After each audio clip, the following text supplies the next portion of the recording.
Segala yang terjadi dalam hidupku ini, semua ada dalam rancanganmu. Lewati hari-hari, ku tahu tak sendiri. Ada Kau Tuhan yang selalu sertaku. Ku percaya, ku percaya,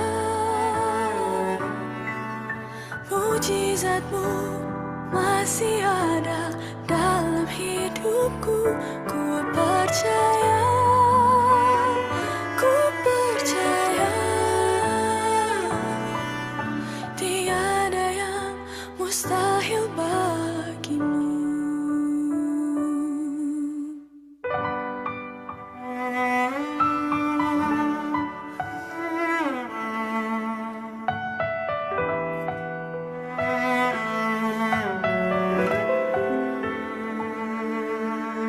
Segala yang terjadi dalam hidupku ini, semua ada dalam rancangan-Mu. Lewati hari-hari, ku tahu tak sendiri.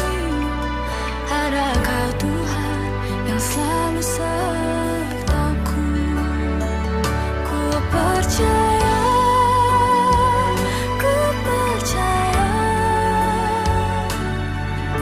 mujizat-Mu masih ada dalam hidupku. Ku percaya, ku percaya, tiada yang mustahil bagimu. Ku percaya, Shalom teman-teman sekalian, selamat ya. Mujizat-Mu masih ada dalam hidupku. Ku percaya, ku percaya, tiada yang mustahil bagimu. Tiada yang mustahil bagimu. Tiada yang mustahil bagimu.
satu pun kan terjadi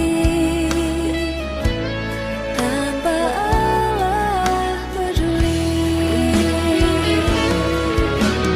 Allah mengerti, Allah peduli segala persoalan yang kita hadapi.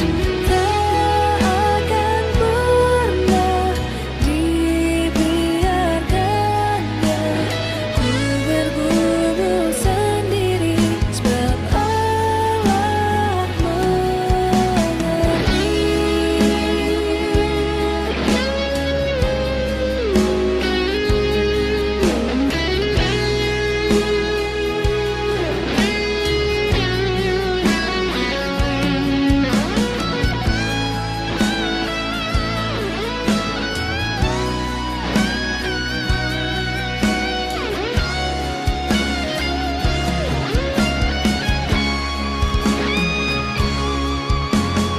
Allah mengerti, Allah peduli segala.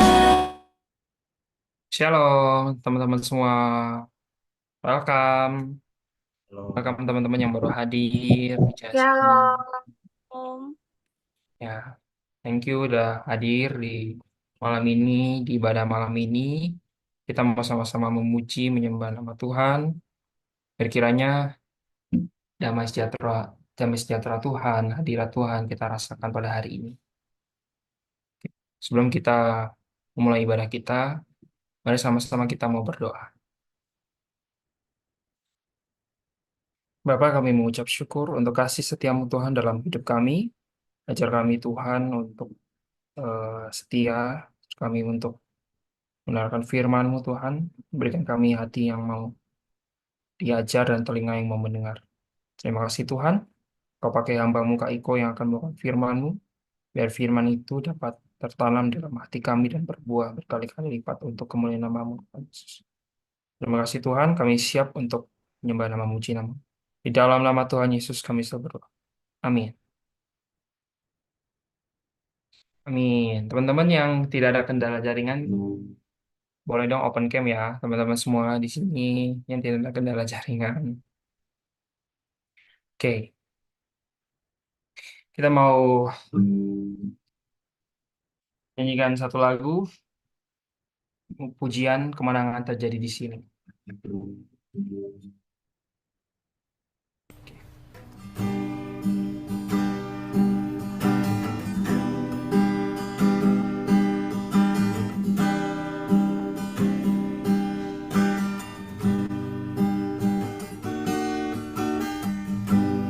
Ku menyembah dalam kudus hadirat-Mu,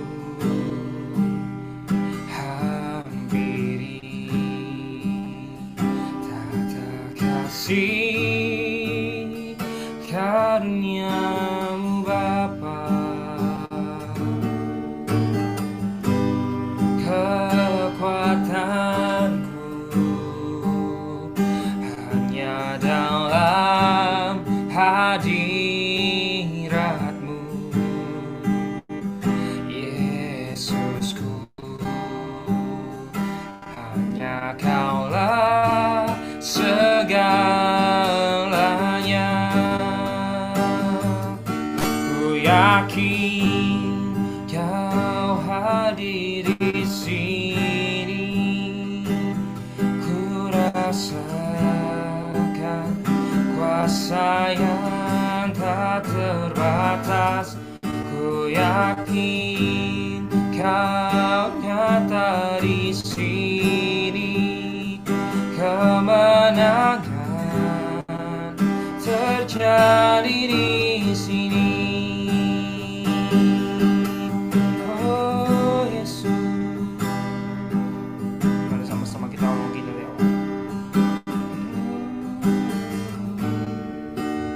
Kekuatanku, kekuatanku hanya dalam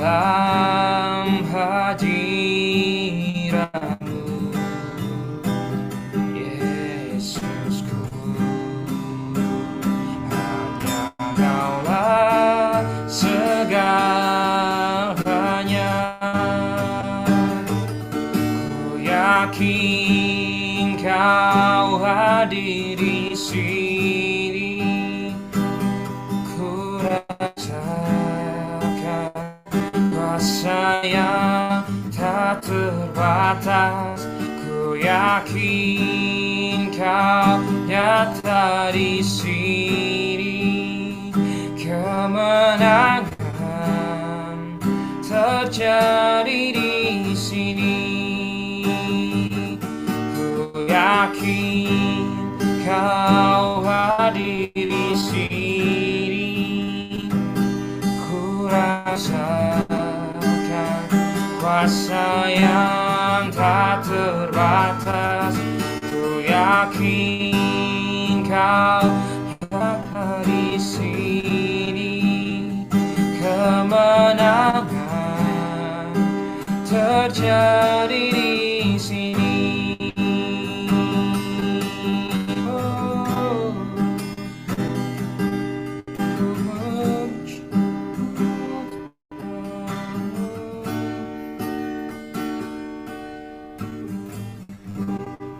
kasih tepuk tangan buat Tuhan Yesus.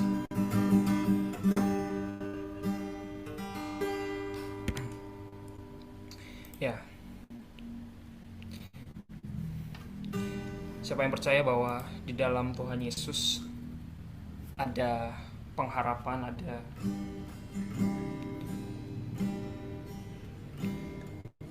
sukacita, ada damai sejahtera hanya di dalam Dia. Biar Tuhan yang menyelidiki hati kita, apakah kita sungguh-sungguh mencari Dia, apakah kita sungguh-sungguh mau mengenal pribadinya.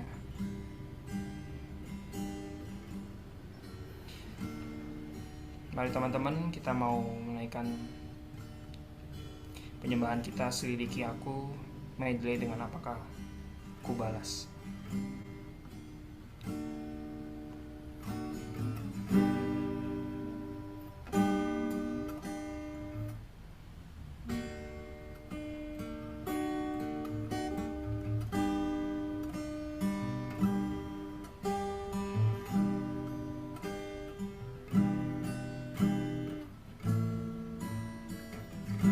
Selidiki aku, lihat hatiku, apakah ku sungguh mengasihimu, Yesus, Kau yang Maha Tahu dan menilai hidupku. Tak ada yang tersembunyi bagimu. Mari sama-sama kita lakukan ini. Selidiki aku, lihat hatiku, apakah ku sungguh mengasihimu, Yesus, Kau yang Maha Tahu dan menilai hidupku. Tak ada yang tersembunyi bagimu. Telah ku lihat kebaikan-Mu yang tak pernah habis di hidupku. Ku berjuang sampai akhirnya Kau dapat Dia, ku tetap setia.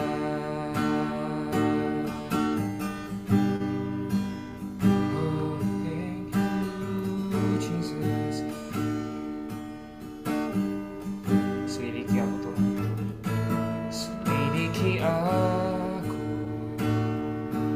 lihat hatiku, apakah ku sungguh mengasihimu, Yesus, Kau yang Maha Tahu dan menilai hidupku. Tak ada yang tersembunyi bagimu. Telah ku lihat kebaikan-Mu yang tak pernah habis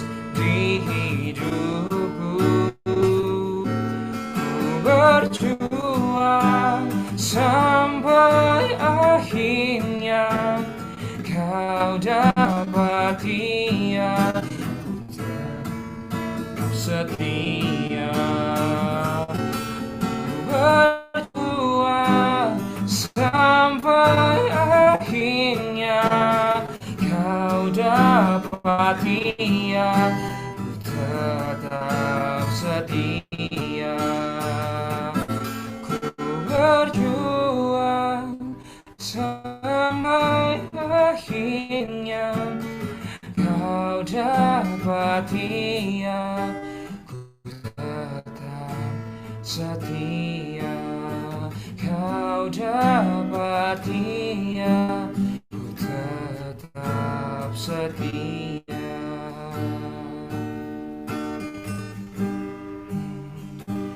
Makasih Yesus, sembah Engkau.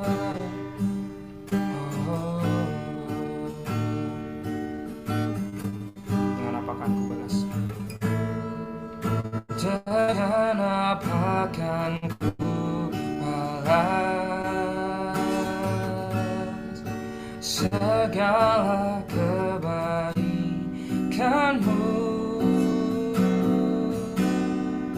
Segenap hatiku menyembahmu Yesus. Ku bersyukur padamu selamanya.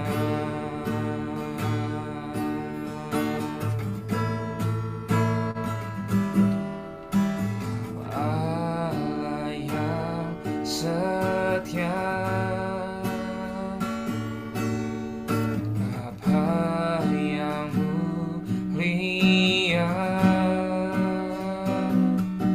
terima kasih Tuhan, Kau pulihkan hidupku. Kaulah harapanku,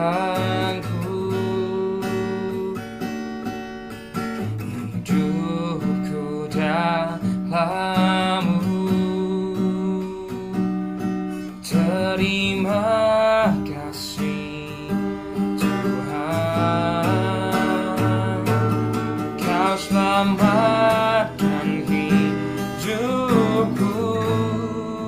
Dengan apa akan ku balas segala kebaikanmu? Segenap hatiku menyembahmu Yesus. Ku bersyukur padamu. Dengan apa akan ku balas segala kebaikanmu? Segenap hatiku menyembahmu Yesus. Ku bersyukur padamu selamanya.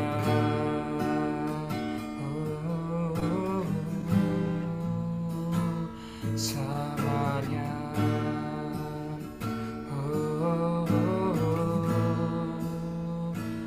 Selamanya. Silakan kepada Kak Iko.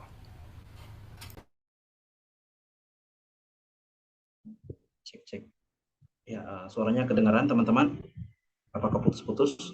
Nanti bisa di chat ya kalau ada gangguan. Oh, jelas banget. Oke, baik. Seberapa kita yang ada, mari kita sama-sama satu hati, kita akan dengar firman Tuhan. Mari kita berdoa. Terpujilah Tuhan Allah penyelamat hidup kami bersyukur Tuhan baik, Tuhan hebat, Tuhan ajaib. Kami berterima kasih untuk waktu anugerah di mana Tuhan memberikan kami waktu untuk kami boleh bersama-sama Tuhan berkumpul untuk memuji memuliakan nama-Mu. Kami dari latar belakang yang berbeda, dari tempat tinggal yang berbeda-beda Tuhan. Kami bersyukur kami disatukan oleh kasih Kristus di dalam ibadah pada saat malam hari ini. Bapa di surga, kami telah datang kepadamu dengan kerendahan hati kami, memuji memuliakan nama-Mu, dan kini tiba saatnya untuk kami mendengar sedikit daripada kebenaran firman Tuhan. Tuhan mari memberkati menolong, biarlah firman Tuhan yang datang pada kami pada malam hari ini atau pada saat ini Tuhan tidak lalu begitu saja, tapi boleh benar-benar menguatkan kami Tuhan. Firman Tuhan yang datang boleh berakar, bertumbuh, dan berbuah dalam kehidupan kami semua Tuhan.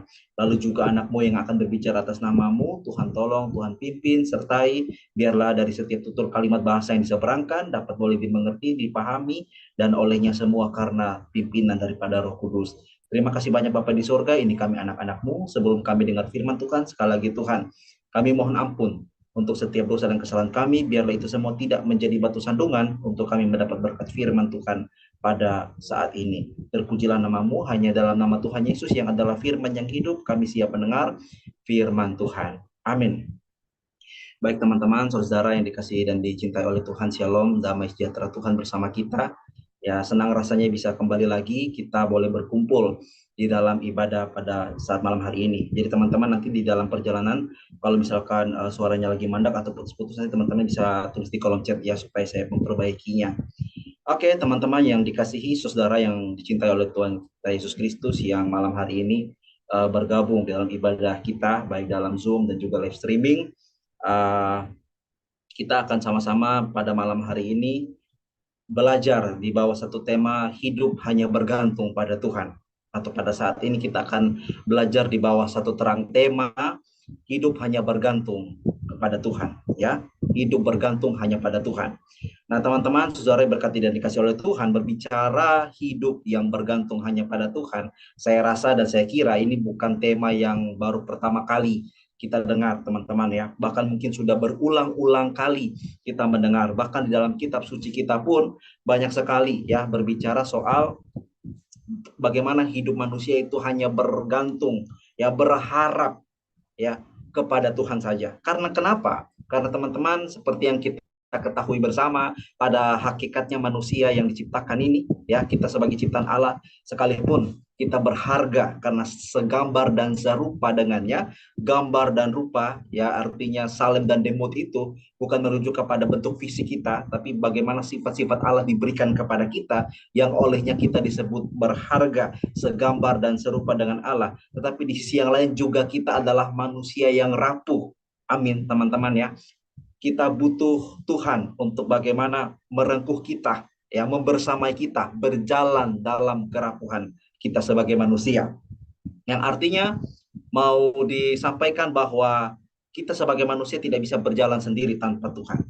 Ya, kita rapuh dan memang kita punya banyak keterbatasan. Nah, firman Tuhan yang akan menyapa kita, kita bisa buka Alkitab kita masing-masing teman-teman, dan firman Tuhan yang akan sama-sama kita renungkan satu ayat saja, ya, di dalam Mazmur teman-teman. Mazmur pasalnya yang ke-31 ayat ke-23.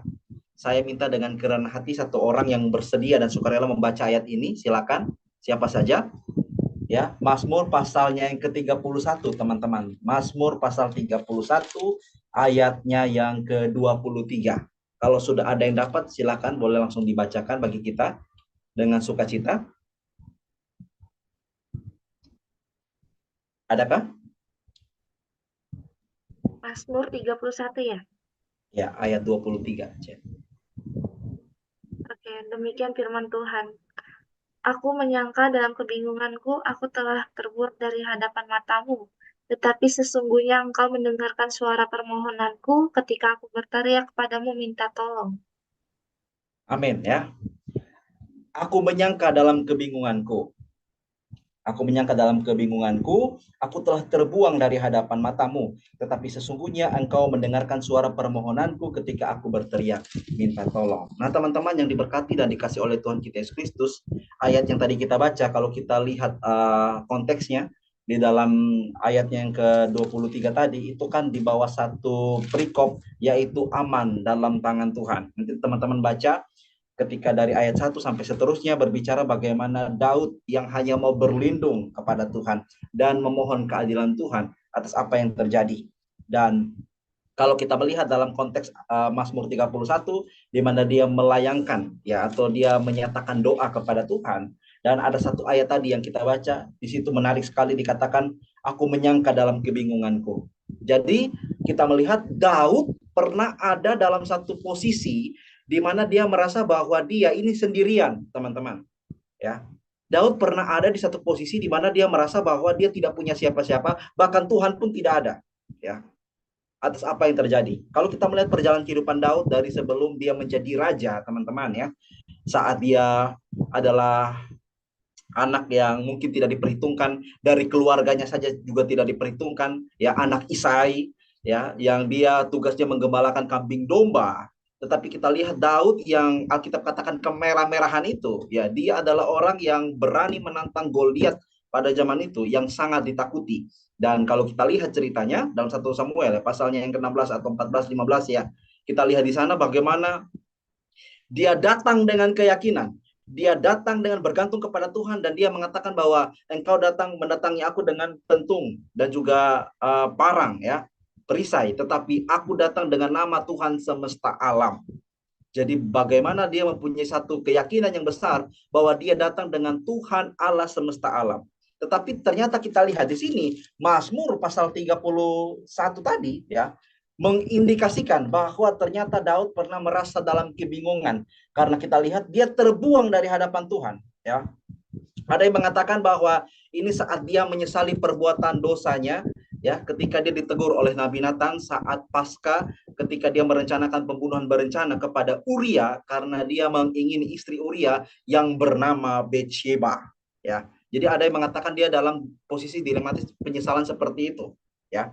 Jadi akhirnya dia merasa bahwa terbuang dari hadapan mata Tuhan ya.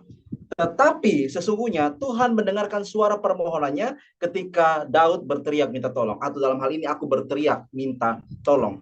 Nah, teman-teman yang diberkati dan dikasihi oleh Tuhan kita Yesus Kristus, ini menarik sekali bahwasanya ketika kita melihat tadi teks ya, apakah juga ini mempunyai relevansi dalam kehidupan kita sebagai orang-orang muda Kristen ya, atau mungkin dalam hal ini mungkin ada Bapak Ibu yang mengikuti ya, atau kita lah dari semua latar belakang usia ya. Pernahkah kita mempunyai posisi seperti ini bahwa dalam satu momen kita sudah terima Kristus, tapi di momen yang lain kita pernah merasa bahwa kita terbuang dari hadapan matanya ya. Terbuang dari hadapan matanya mungkin beberapa macam faktor. Yang pertama mungkin karena dosa yang terus kita lakukan, yang kedua mungkin karena kesulitan badai hidup yang terus menerpa, seakan-akan Tuhan tidak buka jalan ya, atau mungkin berbicara tentang bagaimana jawaban doa yang tak kunjung Tuhan berikan kepada kita. Nah, mungkin hal-hal seperti ini yang kita mengira bahwa kita telah terbuang dari hadapan Allah. Tetapi teman-teman tahu bahwasannya Tuhan kita adalah Tuhan yang setia. Saya ingat satu ayat firman Tuhan di dalam 1 Timotius ya. 1 Timotius pasalnya yang saya lihat ayatnya teman-teman, atau 2 Timotius maksud saya. 2 Timotius pasalnya yang kedua, ayatnya yang ke-12 sampai 13 ya, saya bacakan. Atau dari ayat 11 deh.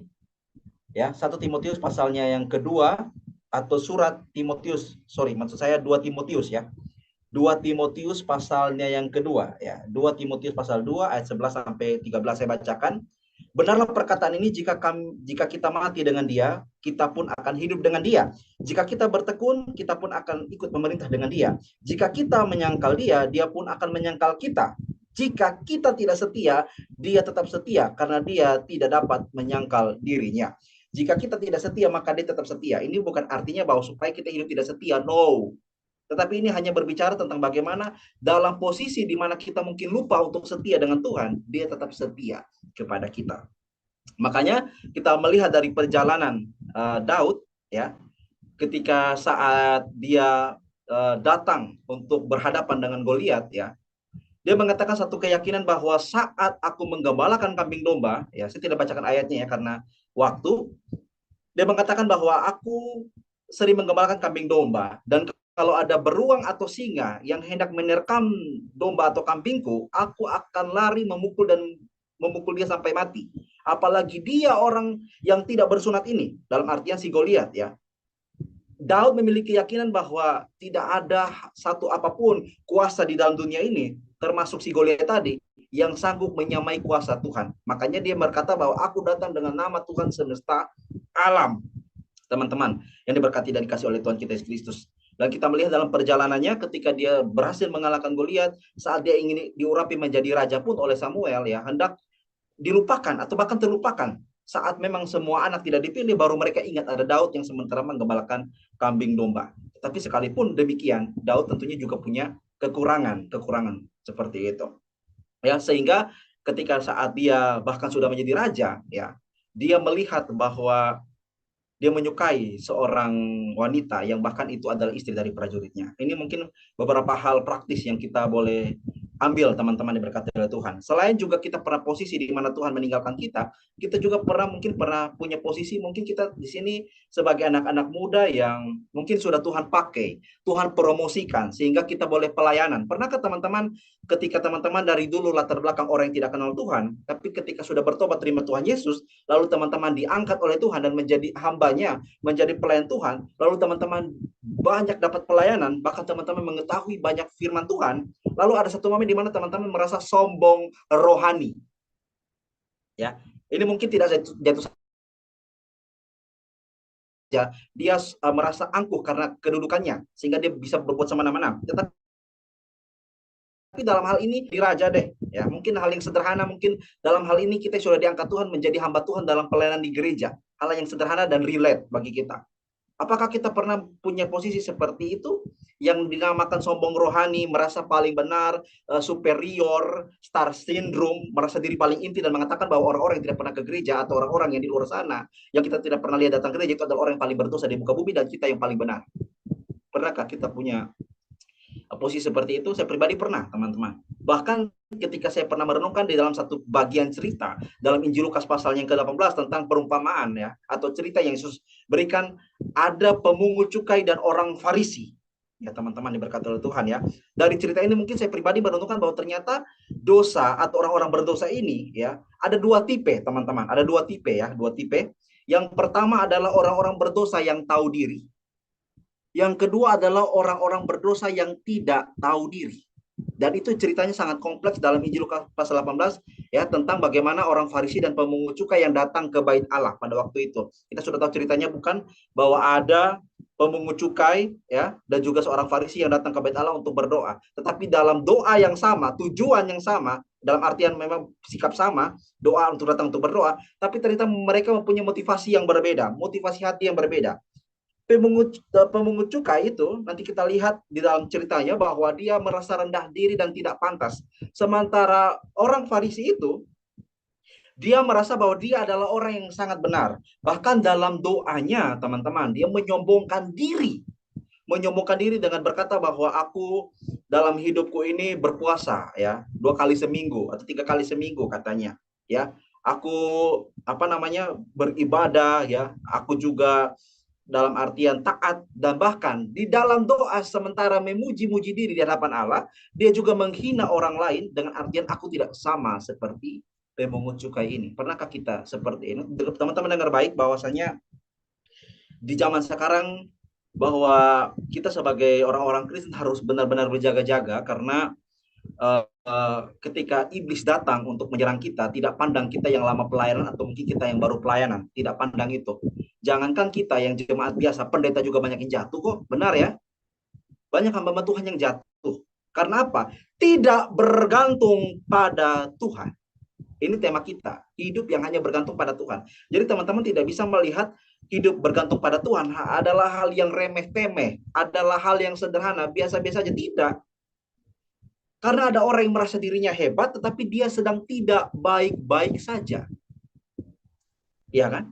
Pernahkah kita menjumpai, atau mungkin kita yang pernah merasakan ya, bahwasannya kita adalah orang-orang yang setiap hari ditutupi atau kita hidup dalam topeng, dalam tanda kutip ya, kemunafikan. Mungkin hari-hari ini kita selalu berceria di depan banyak orang ya, kita mungkin hari-hari ini dilihat banyak orang sebagai orang yang bahagia atau mungkin tidak punya masalah. Tetapi itu adalah sebuah kebohongan yang kita bungkus, yang padahal sebetulnya kita ini adalah orang-orang yang sebetulnya tidak baik-baik saja. Kita sangat-sangat rapuh dan betul-betul membutuhkan pertolongan Tuhan. Kita hancur di dalam, tapi seringkali menunjukkan sebuah kebohongan bahwa kita baik-baik saja. Teman-teman, malam hari ini mari akui segala kelemahanmu pada Tuhan. Hari ini mari kita datang pada Tuhan dan akui segala kelemahan kita, bahwa kita adalah orang-orang yang tidak bisa, orang-orang yang tidak mampu, dan bahkan orang-orang yang hanya butuh Tuhan. Ya. Baik kamu adalah seorang pendeta, baik kamu adalah seorang majelis, baik kamu adalah seorang yang mungkin sudah lama dalam pelayanan berpuluh-puluh tahun, tetapi ya kamu butuh Tuhan. Saya pernah dengar satu cerita, teman-teman, dari seorang pendeta. Dia pernah KKR di sebuah desa. Ada seorang pendeta, dia bercerita kesaksiannya, saya bagikan kepada kita. Dari sebuah desa, teman-teman ya. Dan di dalam KKR itu, teman-teman ya, ada altar call ya. Altar call itu nanti ketika saat sudah habis firman, hamba Tuhan memanggil altar calling ya. Memanggil untuk setiap orang yang ingin datang pada Tuhan, yang belum terima Tuhan, Yesus sebagai Tuhan dan Juru Selamat, datang ke muka, datang ke depan. Dan teman-teman tahu apa yang terjadi? Dari sekian banyak orang yang datang, ada satu pendeta yang sudah tua datang maju ke depan. Nah, ini pendeta bingung di atas KKR. Loh, ini pendeta ngapain maju? Ini kan hanya untuk orang-orang yang belum terima Tuhan. Maka tidak enak kan pendeta ngomong dari atas mimbar. Ya, pendeta coba omong sekali lagi supaya mungkin pendeta ini dengar maksudnya apa. Bagi yang belum terima Tuhan Yesus, maju ke depan. Yang belum terima Tuhan loh ya, maju ke depan, ayo. Tetapi pendeta tetap stay di depan. Apa yang terjadi, teman-teman? Ya, pendeta itu bingung. Sekalipun mungkin dia merasa bahwa pendeta itu ingin maju, ya karena pendeta yang KKR ini merasa bahwa dia hanya ingin berdoa, oke lah. Lalu pendeta yang di atas KKR itu, yang di atas mimbar itu berdoa kepada mereka supaya mereka bertobat dan terima Tuhan Yesus. Lalu ketika setelah KKR, pendeta yang habis berkhotbah itu ya mendatangi Bapak pendeta tadi yang maju ke depan. Shalom Pak Pendeta ya. Kenapa Kenapa Pak Pendeta maju ke depan? Itu kan altar call untuk bagi orang-orang yang tidak percaya. Pak Pendeta itu kurang lebih umurnya mungkin sudah 70 tahun ya, teman-teman diberkati oleh Tuhan, sudah tua sekali. Dan dia berkata kepada pendeta KKR, Pak Pendeta, saya harus jujur. Selama saya menjadi pendeta berapa puluh tahun, momen tadi baru saya terima Yesus sebagai Tuhan dan Juru Selamat. Selama ini ternyata dia tidak terima Tuhan Yesus. Bayangkan teman-teman. Ini kisah nyata. Ya. Jadi pendeta ini sudah berlayani beberapa puluh tahun, dan di umur 70 tahun, momen tadi baru dia terima Tuhan Yesus. Padahal sudah pendeta. Nah, jadi teman-teman yang diberkati dan dikasih oleh Tuhan, ya ini realita yang dimana bahwa semua orang itu punya kelemahan. Bahkan tokoh-tokoh dalam Alkitab, ya teman-teman yang diberkati oleh Tuhan ya, tokoh-tokoh dalam Alkitab kita, itu semua punya kelemahan, punya kekurangan, punya keterbatasan, dan mereka adalah orang berdosa juga, teman-teman. Sebutkan, ya dari Abraham, dari Ishak, dari Yakub, ya mereka juga adalah orang-orang yang butuh Tuhan. Mereka ada punya kelemahan. Mereka juga orang berdosa. Ayub yang paling sabar sekalipun, kalau teman-teman baca Ayub pasal 3, dia pernah mengutuk hari kelahirannya. Ya, benar ya. Siapa lagi? Teman-teman sebut saja tokoh Alkitab yang teman-teman merasa paling bagus. Sekalipun Daud orang yang berkenan kepada Allah, tapi dia juga mempunyai dosa. Ya, melakukan pembunuhan berencana dan berzina dengan Betsheba, istri dari pasukannya. Tetapi satu pribadi dalam kitab suci yang tanpa dosa, yaitu Tuhan kita Yesus Kristus, karena dia adalah Allah yang sejati, ya. Tapi dia juga adalah manusia yang sejati. Jadi teman-teman yang dikasih dan dicintai oleh Tuhan, kita kembali kepada poin tadi, bahwa aku menyangka dalam kebingunganku, aku telah terbuang dari hadapan hadiratmu. Ya, teman-teman yang diberkati dan dikasih oleh Tuhan, dengar baik, kita memang adalah orang berdosa. Ya, teman-teman jangan merasa bahwa teman-teman saat ini pelayanan di Zoom atau saat ini kita ibadah, lalu teman-teman yang tidak ikut itu, teman-teman merasa bahwa dia tidak lebih baik dari kita. Belum tentu. Karena saya mau katakan bahwa ukuran orang itu dekat dengan Tuhan bukan karena dia sering pelayanan, ya, tidak. Banyak orang sering pelayanan tetapi juga mereka sebetulnya jauh daripada Tuhan. Iya kan? Jauh daripada Tuhan karena mereka melayani pertama karena motivasi yang salah, mereka melayani karena untuk keuntungan pribadi, ada motivasi yang lain, dan bahkan dalam pelayanan pun mereka bukan untuk datang melayani Tuhan, tapi melayani keinginan diri sendiri. Itu juga banyak. Ini realita yang teman-teman supaya tahu, ya, bahwasanya tidak ada di kolong langit ini manusia yang sempurna. Semuanya adalah orang-orang yang penuh kesalahan dan juga banyak kekurangan. Tetapi satu hal yang pasti, ketika kita berada dalam Kristus, hidup hanya bergantung pada Tuhan. Paulus katakan segala perkara dapat kutanggung di dalam Dia yang memberikan kekuatan kepadaku. Jadi teman-teman yang dicintai dan dikasihi oleh Tuhan kita Yesus Kristus, ya, hari ini, ya, kita semua adalah orang berdosa. Saya juga adalah orang berdosa yang sebetulnya kalau secara kacamata Tuhan, ya, kita tidak layak.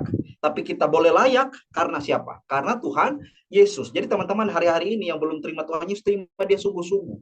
Karena ketika kita terima dia, kita dapat dibenarkan, dapat menyenangkan hati Bapa karena hanya Tuhan Yesus, ya. Iman kepadanya, anugerah yang Tuhan beri kepada kita. Salvation by grace, salvation by faith. Sola fide, sola gracia, teman-teman, ya. Hanya karena anugerah dan hanya karena iman kita boleh dilayakkan dan dimampukan, teman-teman yang diberkati dan dikasih oleh Tuhan. Jadi teman-teman yang diberkati dan dikasih oleh Tuhan, Daud juga pernah mengalami itu.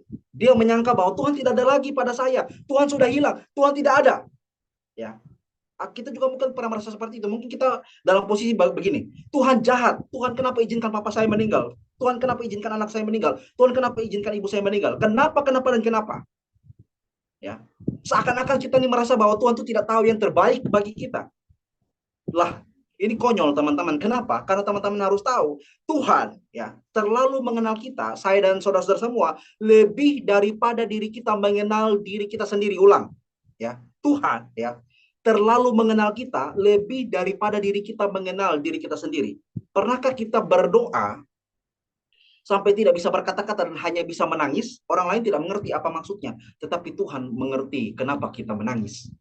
Ya, saya pernah posisi di mana bahwa hanya bisa menangis, teman-teman, ya. Hanya bisa menangis dan tidak bisa berkata-kata apa-apa lagi.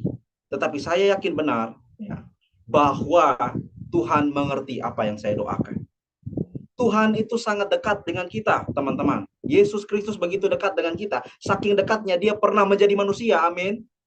Allah yang kita sembah, teman-teman, dia bukan jauh di langit sana, tapi dia ada di hati kita, amin, teman-teman, ya. Dia pernah datang menjadi manusia. Dia pernah merasakan namanya sakit. Dia pernah merasakan namanya lapar. Dia pernah merasakan namanya penderitaan. Dia pernah merasakan namanya dikhianati. Dia pernah merasakan namanya ditinggalkan. Dia merasakan semuanya itu. Jadi bolehlah kita mengatakan bahwa Allah adalah Allah yang peduli kita, Allah yang mengerti kita. Nah, sekarang pertanyaannya adalah kembali, kita mau bergantung pada Tuhan atau bergantung kepada manusia? Saya berikan jawabannya. Yeremia 17 ayatnya yang ke-6, 7, atau dari Yeremia 17 ayat yang ke-5, 6 dan 7, itu dikatakan di sana bahwa terkutuklah orang yang mengandalkan manusia, tetapi diberkatilah orang yang mengandalkan Tuhan. Kenapa disebut terkutuk mengandalkan manusia, diberkati mengandalkan Tuhan? Karena teman-teman tahu manusia mengecewakan. Artinya juga semua boleh bilang bahwa manusia itu terbatas, teman-teman, ya. Manusia itu terbatas, tidak bisa bahkan menolong banyak orang. Tetapi yang tidak terbatas adalah Tuhan. Makanya disebutkan diberkatilah orang yang mengandalkan Tuhan. Jadi teman-teman yang diberkati dan dikasih oleh Tuhan kita Yesus Kristus malam hari ini, pada saat hari ini, ya, akuilah kesalahan dan juga kelemahan kita di hadapan Tuhan, ya. Akuilah, ya. Akuilah semua yang menjadi kelemahan kita di hadapan Tuhan. Mungkin saat ini teman-teman merasa bahwa aku nggak mau sampaikan kepada orang lain karena aku malu, ya. Aku malu. Pernah, nggak apa-apa, it's okay. Aku tidak mau menangis di depan orang lain, ya, terserah, tidak apa-apa. Itu bagus juga, karena kita tidak mengandalkan manusia. Tapi kalau sampai pada Tuhan, menangislah sebanyak-banyaknya. Datanglah tersungkur padanya, ya, akui segala kesalahan dan memohon pertolongannya. Tuhan, aku tidak mampu, aku tidak bisa, aku tidak sanggup, Tuhan. Ya. Dan teman-teman tahu hanya Tuhanlah yang mampu menyelamatkan kita.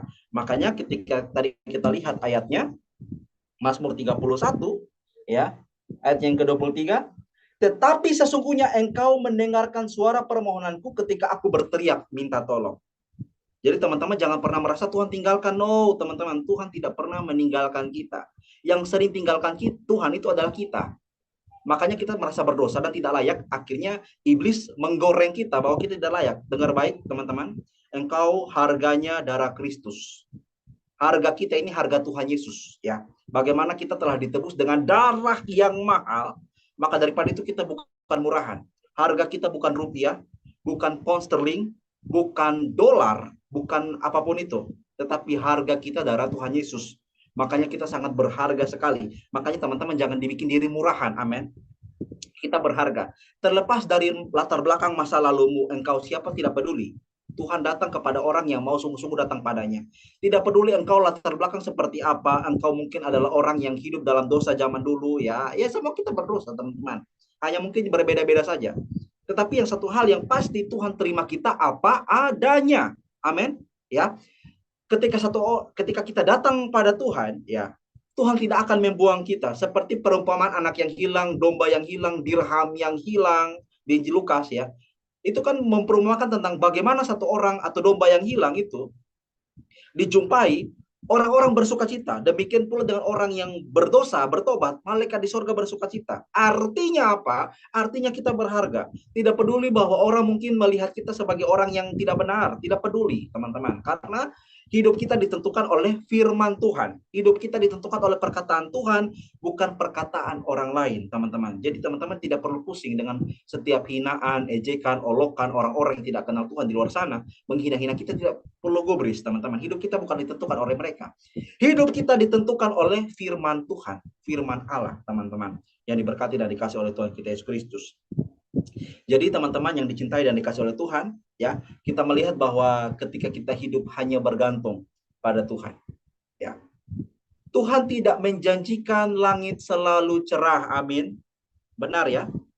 Tuhan tidak menjanjikan laut selalu rata, ya, tetapi Dia berjanji selalu menyertai kita, teman-teman. Saudara berkata oleh Tuhan. Artinya apa, ya? Penyertaan Tuhan, ya, kebaikan Tuhan itu bukan diukur saat Tuhan menghalaukan masalah kita, ya.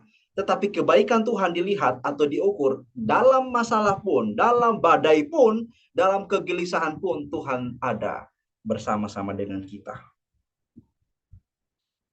Jadi yang menjadi pertanyaannya sekarang, teman-teman, maukah kita mengandalkan Tuhan dan hidup hanya bergantung pada Tuhan? Atau teman-teman hanya mau mengandalkan diri sendiri dan bergantung kepada manusia? Satu pesan firman Tuhan lagi, teman-teman, yang saya bagikan di dalam Amsal, ya. Amsal pasalnya yang ketiga. Ini biasa disampaikan kepada orang-orang yang ulang tahun. Tetap kita lihat dulu, ya, Amsal pasal 3. Dikatakan di sana ayat yang kelima, teman-teman. Percayalah kepada Tuhan dengan segenap hatimu, janganlah bersandar kepada pengertianmu sendiri. Akuilah Dia dalam segala lakumu, maka Ia akan meluruskan jalanmu. Janganlah engkau menganggap dirimu sendiri bijak, takutlah akan Tuhan dan jauhilah kejahatan. Itulah yang akan menyembuhkan tubuhmu dan menyegarkan tulang-tulangmu. Jangan bergantung kepada pengertian sendiri, dikatakan di sana. Percayalah kepada Tuhan, akuilah Dia dalam segala lakumu, maka Ia akan meluruskan jalanmu. Jadi teman-temanku, saudaraku yang diberkati dan dikasih oleh Tuhan kita Yesus Kristus, ya.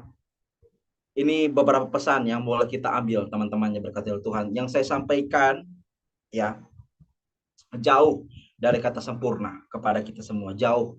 Tetapi saya berdoa biarlah Roh Kudus yang semakin lagi untuk menyempurnakan firman yang saya sudah sampaikan pada hari ini kepada saudara-saudari sekalian semua. Satu hal yang pasti, teman-teman diberkati oleh Tuhan, Tuhan tidak pernah meninggalkan kita. Dalam masa tua pun Tuhan menggendong kita. Amin. Yesus Kristus adalah Tuhan dan Allah yang luar biasa, yang Dia adalah Allah yang bukan jauh di langit sana, tapi Dia adalah Allah yang sudah datang dan bahkan dekat sampai kepada hati kita. Dia bukan hanya dekat di hati kita, bahkan Dia ada dalam hati kita. Amin. Teman-teman diberkati oleh Tuhan, yang luar biasa, ya. Yesus Kristus, Dia mengatakan bahwa akulah sahabatmu, ya. Aku tidak lagi menyebut engkau hamba, tapi aku menyebut engkau sahabatku. Yohanes pasal 15. Artinya apa? Tuhan semua mengatakan bahwa kita begitu dikasihinya. Nah, kita sudah melihat, ya, kebenaran ini.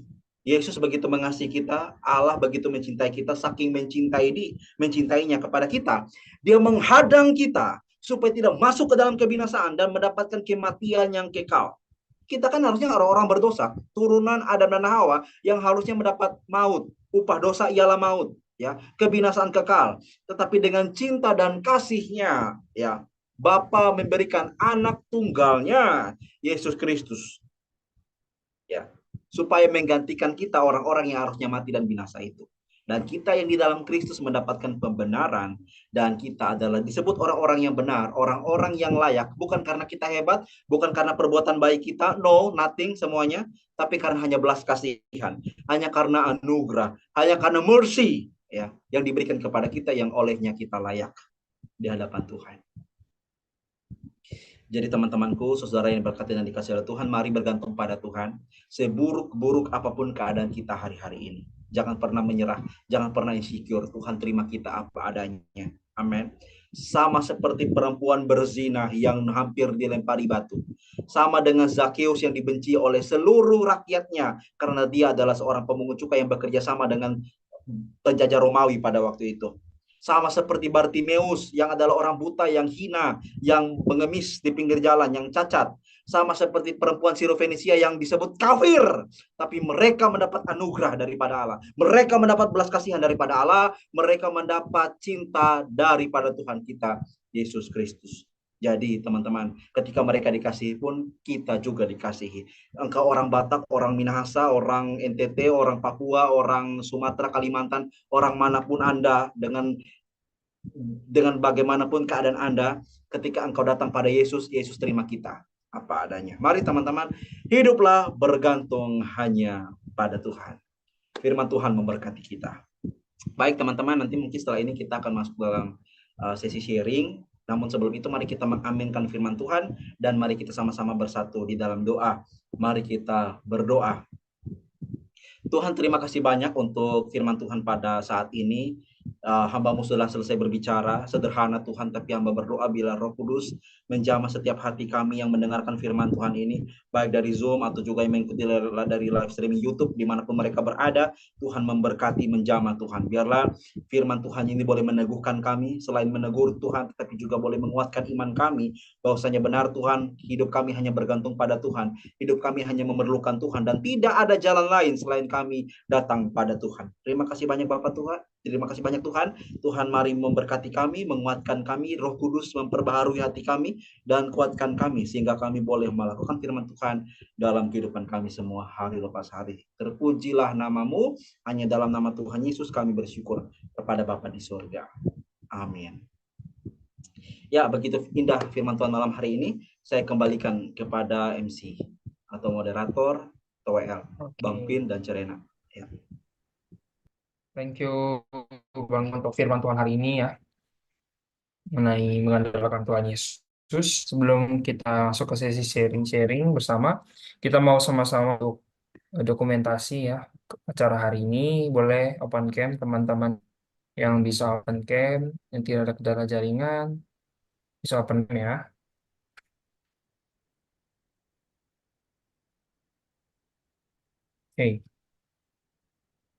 Oke, sudah siap ya. Aku hitung ya, 1, 2, 3.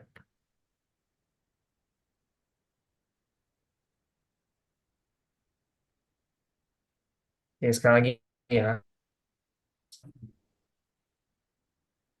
Oke, 1, 2, 3.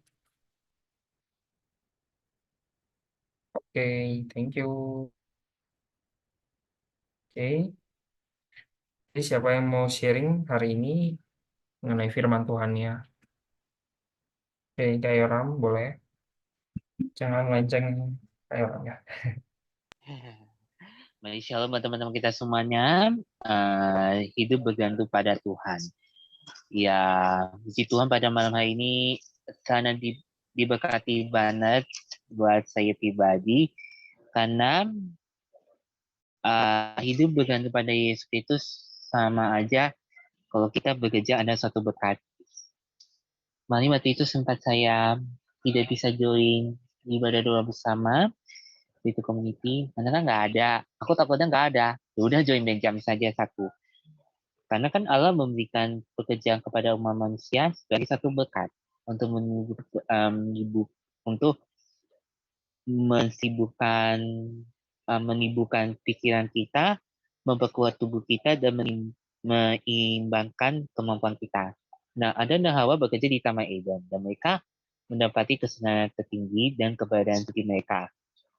dalam aktivitas mini televisi ketika mereka diusir dari rumah indah, itu sebagai akibat ketidakpatuhan dan terpaksa bekerja keras mengusahakan pelayanan untuk memperoleh apa gitu sehari-hari, apa gitu pelayanan. Nah, pelayanan itu kan merupakan suatu pelegaan kepada jiwa mereka yang melayani ya, satu usaha perlindungan terhadap godaan. Kalau aku pribadi sih ya, ini sangat bagus. Keren banget. Haleluya, haleluya, haleluya. Roh Kudus kan tidak hanya untuk menyucikan, juga untuk menghukum kita tidak dapat bertobat dari dosa-dosa kita sampai kita terhukum oleh rasa bersalah kita. Kalau begitu kita perlu mengundang Roh Kudus hadir bersama kita dalam bekerja mencari dia berdosa menetaplah, bukan berarti kecap manis atau kecap habis kita kecaplah dan lihatlah kepada Tuhan. Lagunya kayak lagunya Said Koji. Dan lihat. Nah, itu dia. Nah, kemampuan manusia kita akan dilatih dengan sia-sia kalau tidak bersatu dengan pelayanan tersebut. Gue merasa kurang oke, kurang bagus apa gitu. Nah, kita perlu memberikan lebih banyak tempat bagi bekerjanya untuk Tuhan Yesus Kristus, supaya para pekerja untuk pelayanan dapat dijalin bersama dan dapat maju ke depan membentuk raskakwa yang bersatu. Allah ini agar gerejanya berdiri teguh oleh kepercayaan terhadap janji-janjinya dan meminta kekuatan Roh Kudus untuk membantu mereka di setiap tempat. Jadi ini alasan kenapa saya nggak jadi bersama pas di hari Kamis. Ya sudah deh, nggak apa-apa. Cuman ini kerjaan Ban Sipri. Mungkin sampai 11 atau mungkin sampai 12 tidak apa-apa. Memang benar ya, aku merasa nggak pede sekali ya. Tapi puji Tuhan pada malam hari ini belajar gini ya, positif tinggi itu kayak gimana. Kita belajar going to the next level. Jadi saya mau belajar, dia takut bla bla bla bla bla. Dia sukanya lah seperti itu soal tsunami. Padahal saya nggak izin loh. Saya belajar going to the next level. Kayak Dr. Saud NS. Karena kenapa manusia selalu merespon segala sesuatu yang terjadi di sekitar dirinya. Nah, respon manusia tersebut dapat berupa respon yang positif maupun respon yang negatif. Nah, respon tersebut akan kembali diterima respon oleh pelayanan dan demikian seterusnya. Maka sana mungkin terjadi responmu terhadap dunia akan kembali pada dirimu sendiri. Jadi intinya sini ini kita tidak boleh bergantung apapun. Tidak boleh menjadi alasan ini terjadi pada tahun 2022 sepindah 12 sama kayak Praise and Worship Night SM 12 jadi 10 lama mimpi bulu. Kali ini sama Kaisar udah keluar apa? Nah, karena kenapa di sini walaupun 12 atau 10 kita walaupun 12 atau 10 orang kita menarik kepandangan, kita berpikir bahwa kita tidak ingin dianggap bersikap sopan gitu. Kita harus menjaga attitude atau perilaku yang sama yang dilakukan oleh orang lain. Kita merasa tidak diajarkan ke asing. Bahkan dari perasaan tersebut. Kemudian berbagai prasangka yang muncul, membuat kita semakin bersedih. Oke, jadi intinya di sini adalah tetap berserah diri kepada Tuhan dan tetap kemana aja. Itu aja sih dari menurut aku. Itu aja sih, Kak. Maaf.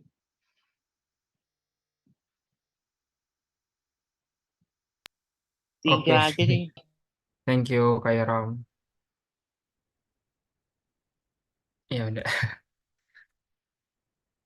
Ya mungkin teman-teman lain yang ingin sharing ada mengenai firman Tuhan hari ini.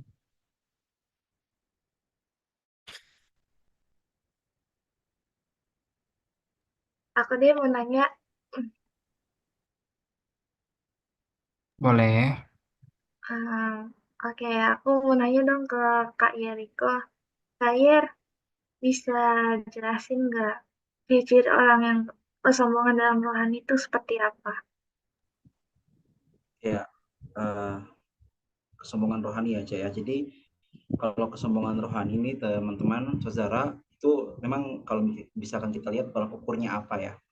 Tolak ukurnya mungkin yang kita tahu bersama atau yang sering kita pakai patokannya adalah dia yang mungkin merasa diri paling benar, dia merasa bahwa dia tuh kayak paling pintar ya. Itu sebetulnya hal-hal yang bisa dikatakan juga masuk dalam makna sombong. Sesuatu yang dia anggap hebat gitu ya, dan dia merasa orang lain tidak hebat seperti dia, itu sudah definisinya sombong, benar ya. Nah, kalau berbicara soal rohani itu yang gimana? Karena berbicara rohani ini kan berbicara hal-hal yang spiritual, teman-teman. Nah, dalam hal ini tentunya jatuhnya pada hal-hal dunia yang bersifat pelayanan, kayak gitu. Nah, dalam pelayanan sendiri, tadi sudah aku jelasin di dalam sharing, bahwasanya ada orang-orang yang contohnya seperti ini, teman-teman. Ya, ada satu kisah atau kasus ya, Cerena dan teman-teman. Ada orang di dalam satu gereja, itu ada pemuda yang mereka malas ke gereja. Bukan karena gerejanya jauh, bukan. Tetapi malas sama orang-orang yang toksik dalam gereja. Kenapa toksik? Karena gini, di dalam gereja seharusnya mereka adalah orang-orang yang menyambut kehadiran orang-orang lain, tetapi nyatanya mereka adalah orang-orang yang bahkan justru menjudge, menghakimi, mengeneralisasi orang-orang yang tidak pernah ke gereja dengan mengatakan bahwa mereka tidak layak, mereka tidak pantas. Jadi ketidakpantasan orang lain diukur dari kelayakan mereka. Jadi dalam hal gini ya, ketidakpantasan orang lain diukur dari mereka yang sering pelayanan, mereka yang sering melayani aku dong, yang sering gereja gitu ya. Kalian mah yang sering di luar gereja ngapain gitu, tidak masuk hitungan seperti itu. Nah, itu juga sudah masuk dalam namanya sombong rohani, atau juga bisa sombong secara pemahaman atau teologikal kayak gitu. Ada orang memang yang pintar teologi, pintar apa namanya firman Allah, fasih dalam berkata-kata dan lain sebagainya. Tapi mereka memanfaatkan itu untuk menjadi kepuasan atau dalam artian peninggian diri sendiri. Seperti tadi orang Farisi yang berdoa di bait Allah yang saya jelaskan tadi, ya. Itu kan orang yang dianggap suci, dianggap sebagai rohaniawan. Tetapi nyatanya dia sombong.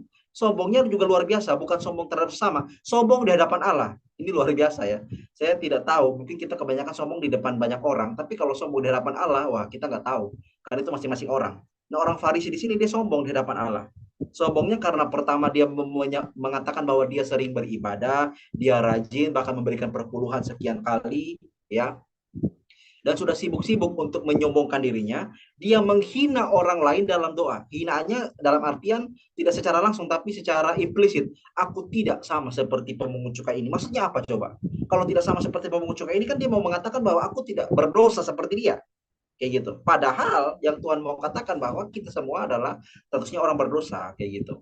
Ini hanya beda dalam artian bahwa engkau sudah lama kenal Tuhan atau belum kenal lama dengan Tuhan. Sama seperti perumpamaan tentang pekerja yang diupah sehari sedinar. Pernah dengar kisah itu ya, teman-teman? Ada orang yang datang jam 9 pagi. Janjian ya, satu hari sedinar, oke. Ada jam 12 siang, sehari tetap sedinar. Jam 3 sore, bahkan sampai yang jam 5 waktu mau habis 1 jam, tetap gajinya sedinar. Dan orang-orang yang jam 9 pagi marah, loh kok bisa? Aku ada 9 pagi kok sedinar. Ya memang, karena kan hitungannya sehari. Artinya itu mau berbicara tentang anugerah Tuhan ya, diberikan kepada siapa, dan tetap anugerah yang sama Tuhan berikan seperti itu tanpa membedakan Tuhan, tetap itu anugerah diberikan kepada setiap orang. Jadi mungkin kalau bagi aku ya, aku sendiri juga tidak mau untuk terlalu berani menjudge, karena aku juga takutnya menghakimi orang-orang seperti itu. Tetapi kesombongan rohani itu nanti kita bisa rasakan kok di hati kita. Orang ini sepertinya gini ya, orang itu nanti membuat kita ilfeel. Ilfeel karena dia ini kayak gimana ya, terlalu memamerkan diri ya, terlalu show on, atau bahkan mungkin dia terus merasa superior. Superior ini artinya bahwa CSM nggak akan jalan kalau tanpa aku. Contohnya gitu ya. CSM ini nggak akan berdiri kalau bukan aku. CSM jadi apa? Kira-kira kayak gitu. Contohnya kecil. Ya, jadi ada rasa di mana dirinya adalah yang hebat gitu. Orang-orang lain tidak hebat. Nah, teman-teman diberkati oleh Tuhan, sekalipun mungkin dia tidak melakukan hal seperti ini, tapi kita bisa rasa. Karena orang-orang yang sombong rohani itu, ya maupun dia munafik atau halus, tetap kita bisa rasa kayak gitu. Mau munafik atau dia secara langsung terang-terangan sombong, kita bisa rasa. Jadi mungkin kurang lebih seperti itu ya, saya. beberapa hal yang aku mungkin bisa sampaikan, karena ini bersifat objektif atau subjektif, dalam artian bahwa ini hanya berkaitan dengan asumsi kita seperti itu. Tetapi tolak ukurnya mungkin kita bisa lihat dalam Alkitab tadi tentang orang Farisi, tetapi juga kita bisa melihat bahwa orang-orang yang sombong rohani itu juga kita akan bisa rasakan bagaimana ketika dia sombong, hati kita tidak ada damai di sana. Ya, kurang lebih seperti itu. Oke, makasih ya. Oke, thank you Kak Iko untuk penjelasannya. Ya, sombongan rohani itu ya kita juga harus refleksi ya diri sendiri. Mungkin kita merasa lebih superior, kita merasa lebih pinter, lebih apa dibandingkan orang lain. Ya, ini mungkin ada tambahan lagi dari teman-teman semua atau pertanyaan yang ingin ditanyakan. Oh ya, aku mau nambahin ya. Jadi mengenai kesombongan rohani itu mungkin jadi gini ada ceritanya. Ada kisah seorang pendeta yang melayani, terus dia menerima ucapan terima kasih, terima kasih, terima kasih, terima kasih, terima kasih, terima kasih. Awal-awal ya biasa aja gitu ya. Lama-lama dia senang dan bangga gitu ya.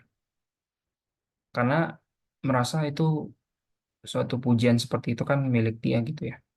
Meskipun cuma dibilang terima kasih gitu, ternyata itu kesombongan gitu. Tuhan tegur dia gitu. Padahal itu kan karunia Tuhan gitu. Kita mencuri kemuliaan Tuhan di altar ketika seorang pendeta berkhotbah. Ya gitu sih. Terus pelayan kita harus waspada, gitu. Harus memiliki hati kerendahan hati ya. Itu sih yang temanku.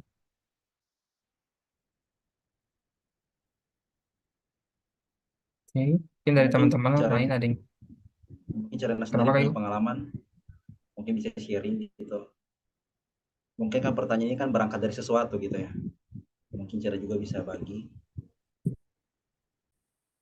Oh, ya. Jadi ada kayak kesaksian yang pernah yang aku alami. Jadi ada istilahnya ada salah satu jemaat gitu kan ya. Salah satu jemaat ini uh, memang dia tuh pergumulannya itu dia adalah seorang GP gitu kan ya. LGBT. Tapi ketika orang ini udah mau bertobat gitu kan, udah mau bertobat, ya kan bertobat itu kan butuh proses gitu kan ya, butuh proses dalam Tuhan. Tapi ketika dia ingin masuk sebuah pelayanan yang dirasakan oleh jemaat ini tuh kayak ditolak terus gitu loh, ditolak terus. Padahal dalam hatinya tuh dia pengen melayani gitu loh, sebagai seorang usher gitu kan. Nah, dari sini tuh dari sini tuh cara nggak halus tuh cara nggak halus eh gembala gereja ini nyindir dia gitu ya, nyindir dia gitu, menyindir dia secara di khotbah gitu kan, ya walaupun sekitarnya itu tidak tahu gitu orang yang disebutkan itu siapa gitu kan, apa yang dikatakan pendeta apa gembala ini, orang-orang kan mungkin ada yang udah tahu, ada yang belum gitu kan. Jadi jemaat ini tuh merasa tersinggung gitu loh. Kok kenapa perkataannya itu menyakiti hatinya gitu kan. Seolah-olah seolah-olah ya udah jadi jemaat ini nggak mau lagi untuk beribadah di sana, dan sampai sekarang ya dia kembali dengan jalannya sendiri. Nah, makanya dari situ ya bisa dibilang di dalam gereja itu toxic gitu. Karena semua yang di sana tuh udah merasa dijauhkan gitu. Orang-orang pada menjauhkan dia, udah menjauhkan dia orang-orang udah pada tahu latar belakangnya seperti apa, dan gak ada berusaha untuk kayak mendoakan gitu ya. Gak ada yang berusaha untuk mendoakan, tapi malah menjatuhkan diri orang itu. Jadi ya itu sih. Dan ketika ada kritikan gitu ya, ketika ada kritikan dan mungkin merasa, oh, oh mungkin gue yang penting gue gembala gitu ya, atau gue seharusnya udah minta. Gak mau ada kritikan gitu loh dari masukan kita-kita gitu. Nah itu kan termasuk gak sih kesombongan gitu. Walaupun mereka masih tegurnya itu pakai ayat gitu kan. Nah itu sih pengalaman kita tadi pertanyaan tersebut. Oke, thank you. Um, aneh, oh Kak, Bapak adanya mau sharing?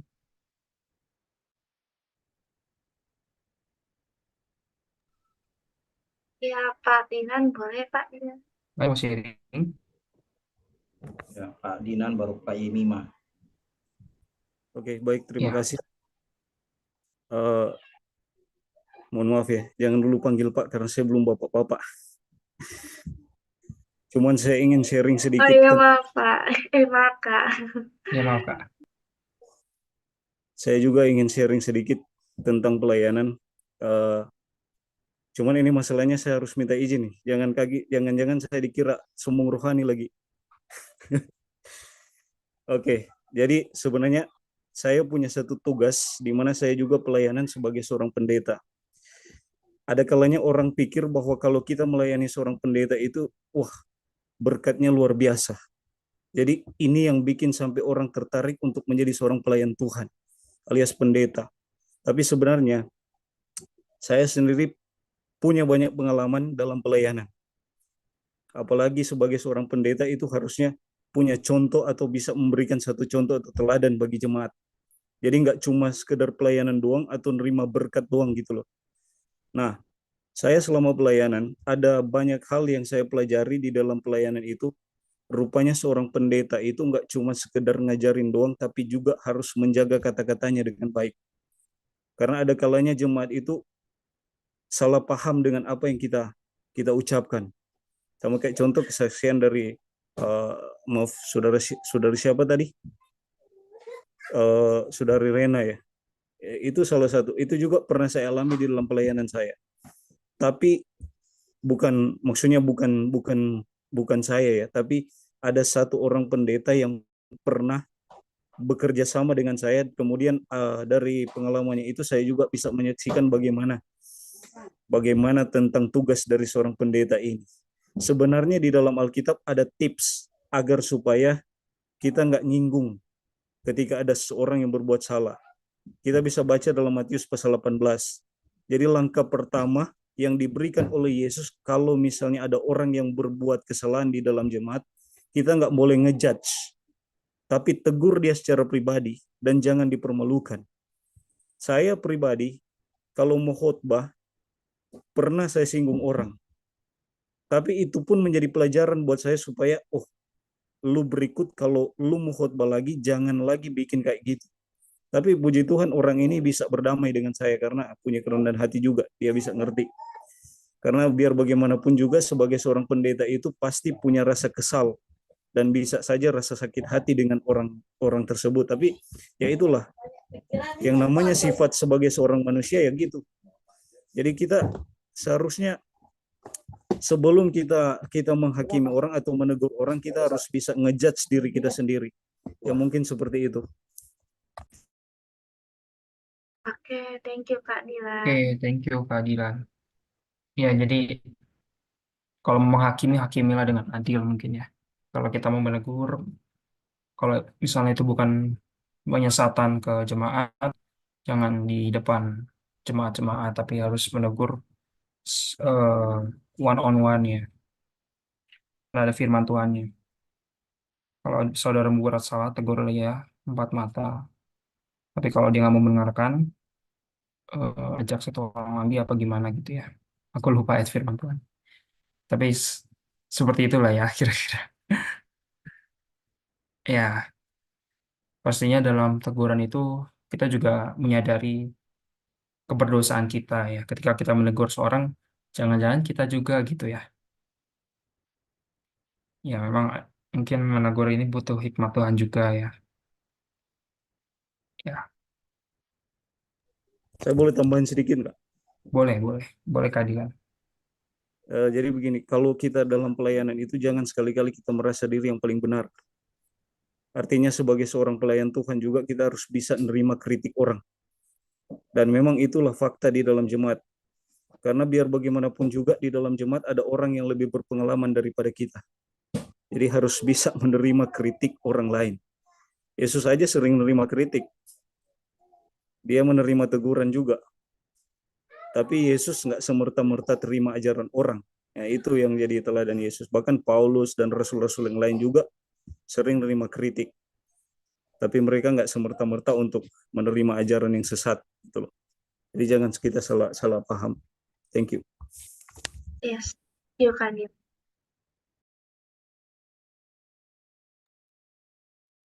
Oke, mungkin dari Kak Yemima. Kak Yemima. Ya, shalom. Ya, Oke, dibantu boleh sharing Kak. Kak Yeriko ya. Mungkin saya sedikit nambahin sedikit lah. Tadi tentang kesombongan rohani gitu kan. Sebenarnya sih bagi saya sih, eh, kesombongan rohani itu yang mungkin nanti Kak Yeriko bisa jelasin lebih gitu kan. Menurut saya kesombongan rohani itu yang tahu tuh kan motivasi hati kita gitu kan. Jadi yang tahu tuh antara kita dengan Tuhan. Menurut saya sih kebenaran tuh harus ditunjukkan gitu kan. Lah kayak gini ya, sekarang saya punya problem gitu kan. Eh, saya punya teman gitu kan. Saya punya teman seorang hamba Tuhan tuh tapi kok kok modelnya seperti ini Tuhan gitu kan. Maksudnya tuh dia ini seolah-olah kayak kayak raja, kayak Tuhan gitu loh. Tapi tapi saya akui gitu kan, pelayanannya luar biasa gitu kan. Karismanya luar biasa sehingga orang tuh banyak kagum sama dia gitu kan.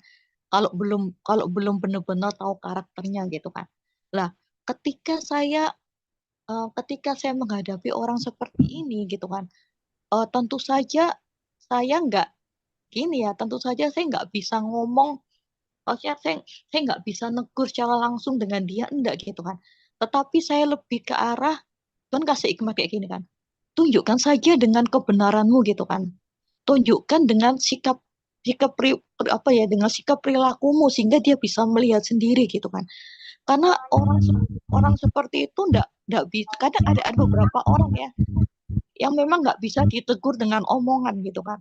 Dan itu harus ditunjukkan dengan sikap hidup kita itu yang benar-benar hidup sesuai dengan kebenaran. Contoh ketika ada orang sombong gitu kan.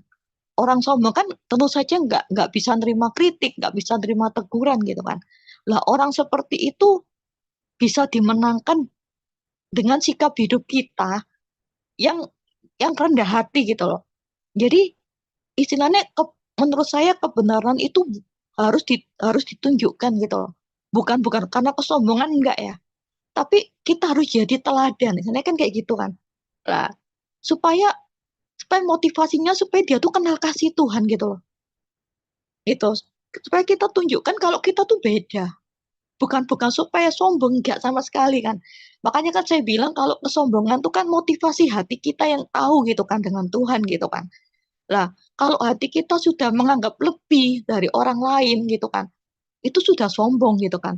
Makanya kan saya pernah khotbah soal yang Kak Yeriko tadi soal pemungut cukai sama orang Farisi tadi. Sebenarnya waktu pemungut cukai bilang aku perpuluhan, itu benar loh. Benar semua. Aku puasa itu dia lakukan semua gitu loh. Itu benar. Salahnya di mana? Salahnya ketika di dalam hati dia berkata, aku tidak sama seperti pemungut cukai ini. Itu salahnya gitu kan. Aku tidak sama seperti orang lain gitu loh. Ini salahnya gitu kan. Jadi jadi kita harus bisa membedakan gitu kan, mana orang itu yang sombong secara rohani dan mana yang orang itu yang memang benar-benar rohani gitu loh. Yang memang benar-benar dia tuh menunjukkan gitu loh dari sikap hidupnya gitu loh. Kayak gitu. Jadi kalau orang sudah yang tahu motivasi hati itu kan Tuhan ya, itu kan. Jadi jangan kita berpikir ntar kalau aku nunjukin aku setia sama Tuhan dipikir aku sombong gitu kan. Kalau aku nunjukin aku rajin ini atau dipikir aku sombong. Enggak gitu loh. Selama motivasi kita benar gitu loh. Kan memang orang lain tujuannya kan terang itu kan supaya orang lain melihat ya. Lah, ini kan benar nggak sih? Supaya orang lain melihat perbuatanmu yang baik, bukan sombong kayak gitu kan. Supaya orang melihat perbuatan yang baik dan memuliakan Bapamu yang di surga. Bukan istilahnya bukan bukan untuk memuliakan diri sendiri. Nah, kayak gitu. Jadi yang tahu motivasi hati itu tentang kesombongan itu tuh Tuhan gitu. Jadi yang pertama sih yang saya dapat kayak gitu. Terus yang kedua tentang bergantung kepada Tuhan. Kalau bagi saya sih ini sih bergantung kepada Tuhan itu eh, apa sih yang ada dalam hati kita sebenarnya gitu kan. Sebenarnya Tuhan itu kita jadikan seperti apa dalam hidup kita gitu kan. Seringkali seringkali kayak gini guys. Seringkali ada sesuatu yang dalam diri kita yang lebih penting daripada Tuhan. Sehingga kita tuh nggak merasa perlu-perlu banget sama Tuhan. Sehingga dalam hidup kita nggak merasa benar-benar butuh Tuhan gitu loh. Karena dalam hati kita sebenarnya ada berhala. Jadi ada berhala dalam hidup hidup kita gitu. Contoh seringkali dalam hati kita tuh masih contoh nih, masih ada masih ada yang lain nih. Jadi Tuhan itu bukan yang satu-satunya, tapi masih ada yang lain gitu loh.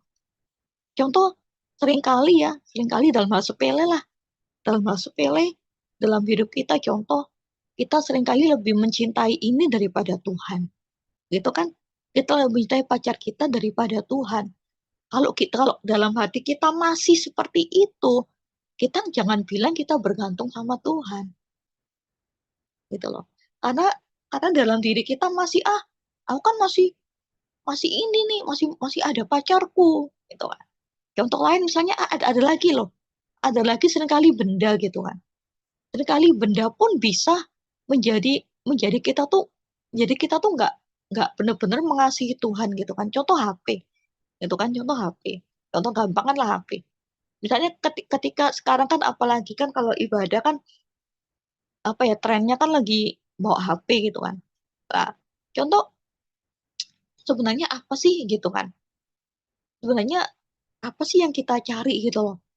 Seringkali dalam hidup kita tuh ketika kita dengar firman gitu, contoh gampang lah, kita nganu HP gitu kan. Nah, seringkali dalam hidup kita tuh nggak bener-bener hati kita nggak buat Tuhan. Kita nggak merasa butuh-butuh banget sama Tuhan. Karena itu kita nggak merasa buat apa sih aku bergantung sama Tuhan gitu. Karena aku masih, karena kita merasa masih ada yang lain. Masih ada yang lain, masih ada yang lain gitu kan. Yang lebih, yang kita anggap lebih daripada Tuhan. Makanya kan kayak dalam banget ya. Firman Tuhan bilang terkutuk orang yang mengandalkan manusia, orang yang mengandalkan, pokoknya bukan Tuhan, terkutuk. Pasti kecewa. Pasti ujungnya kecewa. Percaya deh, percaya omongan saya ya. Ketika kita mencintai yang lain lebih daripada Tuhan, itu ujung-ujungnya kecewa. Saya mengalami teman-teman. Ketika saya dulu, ketika saya dulu mengira gitu kan. Ketika saya dulu mengira pacar saya yang terbaik gitu kan. Terkadang jam-jam doa di cancel hanya karena teleponan, VCN sama pacar. Ujungnya apa? Ujung-ujungnya saya kecewa. Pokoknya kalau yang bukan Tuhan, bukan Tuhan yang satu-satunya tuh ujung-ujungnya pasti kecewa. Pasti. Nggak mungkin nggak. Siapa yang kita cintai lebih daripada Tuhan, percaya ujung-ujungnya pasti kecewa. Hidup dalam kutuk. Bahaya banget gitu kan. Nah, itu sih dari saya sih. Thank you. Hey, thank you Kak Yemiwa. Ya, kita harus mengandalkan Tuhan ya. Hmm, mungkin ada satu orang lagi yang ingin sharing mengenai tema hari ini tentang mengandalkan Tuhan, tentang kesombongan rohani. Oh ya, Bang Niko. Ya, mungkin aku juga menambahkan sedikit ya dari yang sudah disampaikan oleh Kakak Pendeta Dilan dan juga Kak Mima dan Cerina ya, yang juga tadi sudah aku sharingkan di khotbah. Itu kan memang realita konkret seperti itu yang terjadi dalam dunia pelayanan ya. Jadi orang Kristen di Indonesia, khususnya konteks kita di Indonesia, itu diperhadapkan dengan dua hal, tantangan dari luar, tantangan dari dalam. Tantangan dari luar itu mungkin dalam hal mungkin kita sulit beribadah, ada beberapa daerah yang sulit lakukan ibadah ya, harus izin sana sini, bahkan tidak ada diizinkan untuk bangun gereja, bahkan kalau dalam ibadah di rumah juga dipersekusi, ya itu tantangan dari luar sebagai orang Kristen. Tapi ada tantangan dari dalam. Nah, tantangan dari dalam itu selain kesombongan rohani, ada juga yang terjadi namanya penyesatan. Kayak gitu. Jadi kan orang-orang dalam Kristen banyak nih yang saling menyesatkan dengan melabelisasi dirinya adalah hamba Tuhan, adalah hamba Kristus, tapi tidak alkitabiah dan juga tidak pernah mengakui Kristus sebagai Tuhan, seperti Kristen progresif dan lain sebagainya. Ya kan? Nah, itu tantangan dari dalam. Nah, jadi kita sebetulnya sebagai orang Kristen ini diperhadapkan bukan hanya pergumulan hidup doang tentang badai hidup, tapi juga bagaimana tekanan dari luar, tekanan dari dalam. Makanya tema tadi memang kita mutlak hanya bergantung pada Tuhan, teman-teman. Kalau bukan dengan Tuhan, bukan karena Roh Kudus, kita bisa jatuh dalam dosa-dosa tersebut, sombong rohani, tersesat atau jadi penyesat, atau bahkan juga kita adalah orang yang menjadi seperti bagian itu, orang-orang yang melarang ibadah. Aneh ya teman-teman ya, ada istilah begini, Kak Pendeta Dilan dan teman-teman. Di Alkitab sering mengatakan bahwa serigala, kita harus diutus seperti domba di tengah-tengah serigala, benar ya? Domba di tengah-tengah serigala. Tetapi zaman sekarang bukan domba di tengah-tengah serigala. Domba dan domba saling gigit. Teman-teman, domba dan domba baku gigit gitu. Bahkan bukan hanya itu, merasa superior karena kita lihat ya, kan kita nih gereja ya. Gereja itu kan eklesia, ek dan kaleo ya, dipanggil keluar. Gereja itu merujuk kepada kita orang-orang, bukan gedungnya. Aku gereja, kamu gereja, kita sama-sama gereja, gitu kan ya. Gereja bukanlah gedungnya, bukan juga menaranya. Lihatlah ke dalam, gereja adalah orangnya. Jadi gereja itu adalah orang. Tapi kesombongan itu bukan hanya individualisme, tapi bisa juga kesombongan secara organisasi. Jadi ada merasa sinodenya paling benar, denominasi gerejanya paling benar, dan denominasi gereja lain sesat. Itu juga ada terjadi. Dan juga berkaitan dengan kritik tadi ya, kritik itu yang bagi aku adalah dua hal juga, dua hal yang harus kita perhatikan. Ketika kita sebagai hamba Tuhan menerima kritik, tentunya boleh, benar banget, tapi kita sebagai hamba Tuhan yang nanti mau mengkritik orang-orang yang baru datang pada Tuhan, ini kan kebalikan ya, kita dikritik oleh jemaat, tapi kita juga mungkin bisa mengkritik atau memberi teguran kepada orang-orang. Nah tentunya kritikan diberikan dengan tujuan harus ada solusinya. Saya mengutip kata-kata Pak Basuki Cahayapurnama atau Pak Ahok ya, mengatakan bahwa ketika Anda kritik saya, berikan juga solusinya. Artinya ketika kita ingin memberikan satu kritikan, kita juga harus sertai dengan solusi. Nah, kesombongan itu terjadi karena merasa diri paling benar, orang lain tidak layak, teman-teman. Jadi dia kritik bukan hanya kritik, tapi sambil dihina-hina. Ya itu juga terjadi. Jadi kita bisa melihat itu ya. Kamu ini tidak dekat dengan Tuhan, kamu ini berusaha banget nih, keluarga dari mana sih kamu? Ya, pasti keluarga kamu tidak kenal Tuhan ya. Kamu pasti bukan anak Tuhan ya. Itu sudah jatuhnya menghina gitu. Sudah mendiskriminasi orang juga.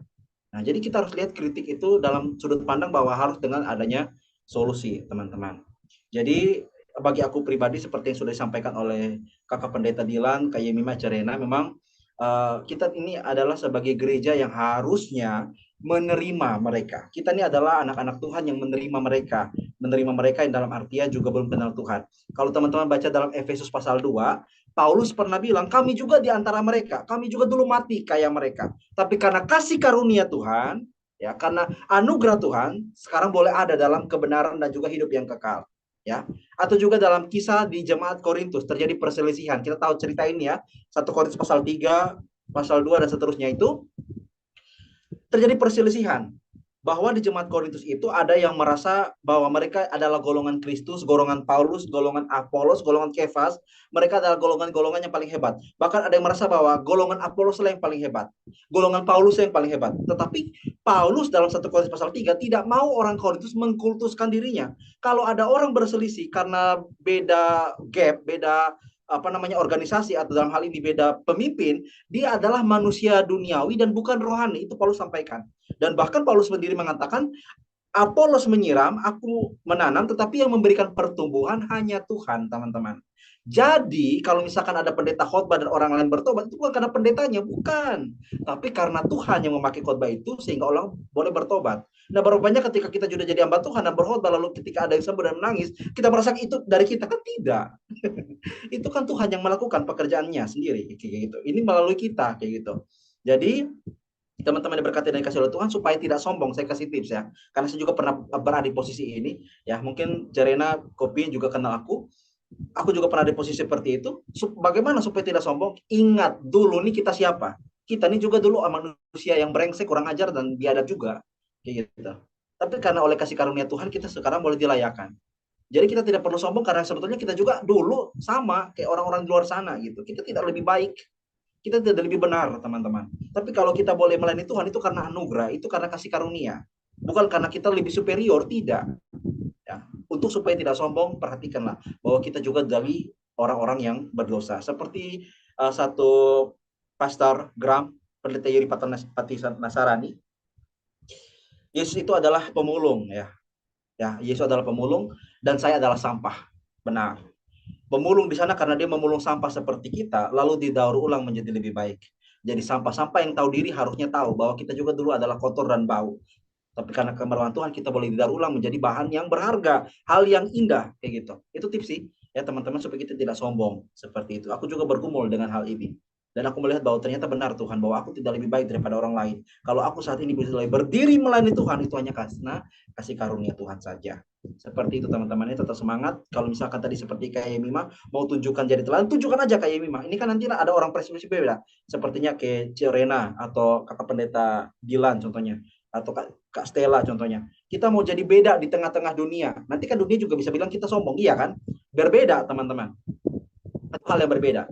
Kalau kita menjadi hal orang yang berbeda, tapi orang justifikasi kita karena kita sombong, itu jelas beda. Karena tujuannya adalah bahwa kita menyenangkan Tuhan.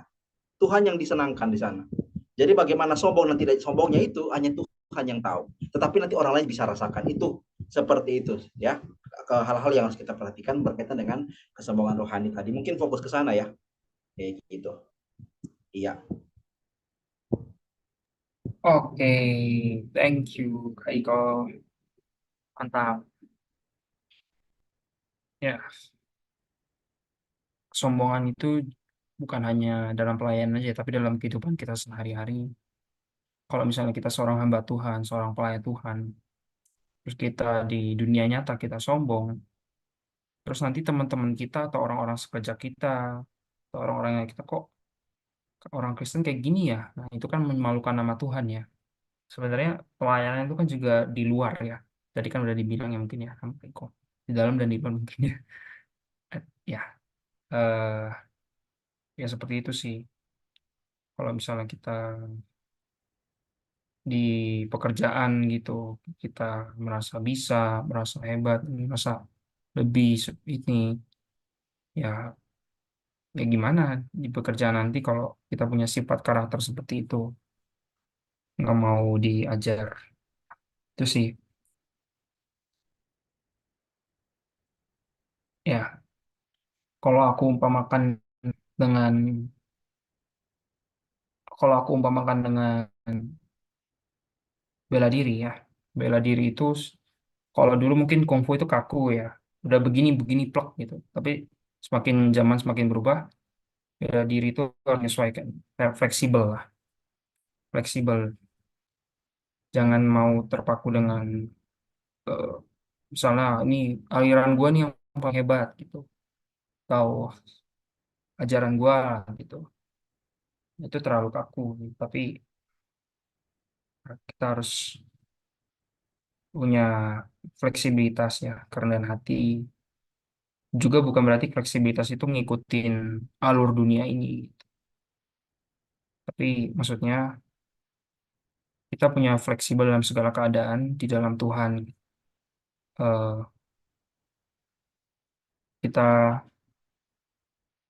ketika kita dalam menghadapi kemarahan atau masalah masalah yang buat kita marah, kita punya hati lembut gitu ya, nggak gampang terpicut gitu. Sama kayak bela diri kan, misalnya ada yang provokasi gitu, kita main cepet-cepet pengen mukul gitu, Nah, tapi kan dalam bela diri kan juga ada apa ya, kayak bijak gitu ya, bijak dalam memukul gitu.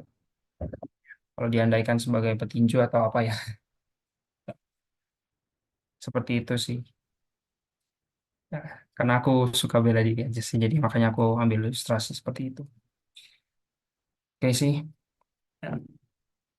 Dan ingin ditambahkan lagi teman-teman di sini, kakak-kakak, saudara-saudara, saudara-saudari.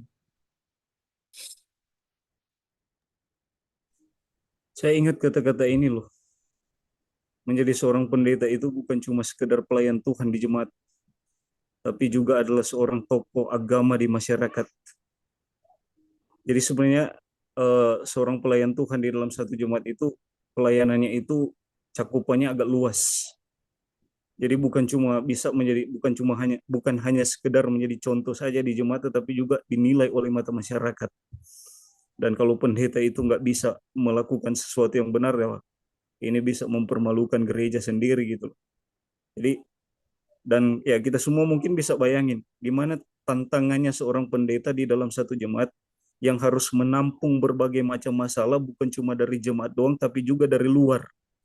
Ya pasti ada begitu banyak beban, dan semua itu nggak gampang kalau mau kalau mau bilang nggak apa ya, nggak gampang untuk dihadapin. Semua itu hanya hanya ada satu kuasa yang bisa bisa menolong kita. Sepertinya jaringannya, keadilan kurang baik.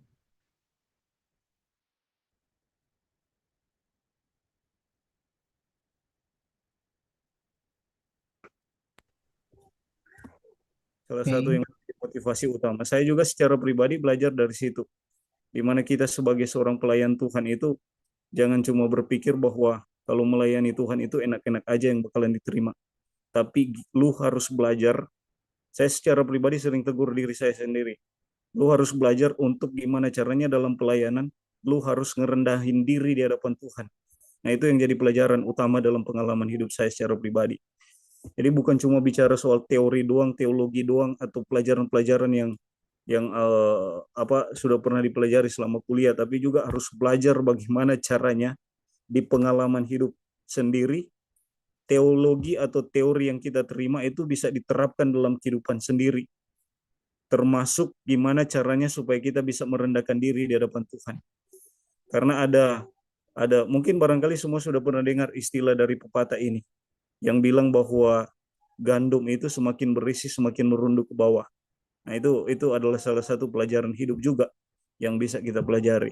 Semakin kita berisi, semakin berpengetahuan, gantinya kita semakin jadi sombong, karena pengetahuan itu justru harus semakin merunduk ke bawah. Nah, mungkin barangkali itu. Ya, terima kasih keadilan. Ya, ya setiap dari kita perlu untuk diproses ya. Jadi mungkin karakter-karakter kita yang ya karakter kita yang udah dari sananya gitu.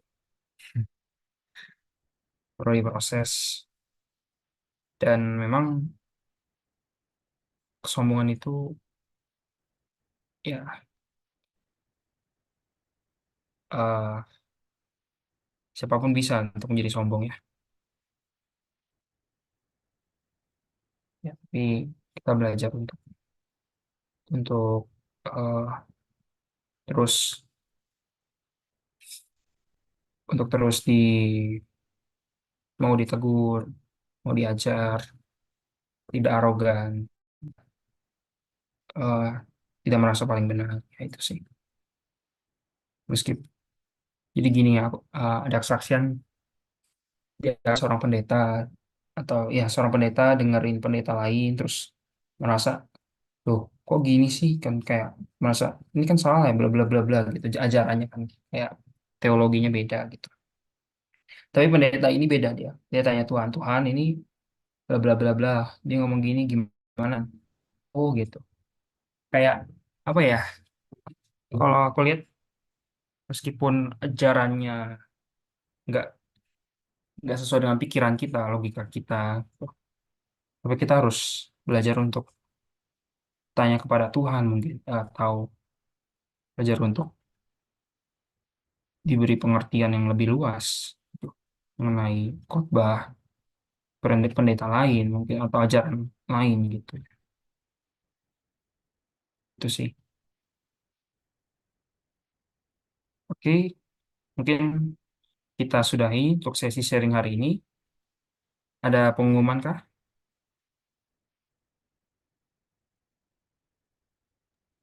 Oke, thank you untuk sharing firman Tuhannya untuk dari Kak Yeko yang sangat luar biasa.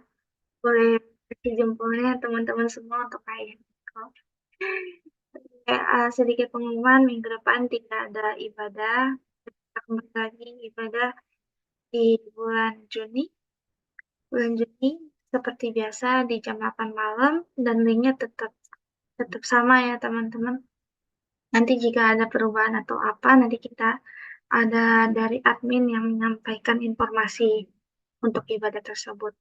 Dan welcome untuk teman-teman yang baru hadir, ada dari Kak Dilan, welcome untuk dari Pak Ben, welcome ya Pak Ben. Terima kasih udah datang di CSM, dan juga Kak Stella dan juga Kak Raja, welcome udah hadir di komunitas CSM. Dan senang sekali bisa ketemu dengan kakak-kakak, dengan saudara-saudara kali. Oke, itu aja informasi tersebut. Aku kembalikan pada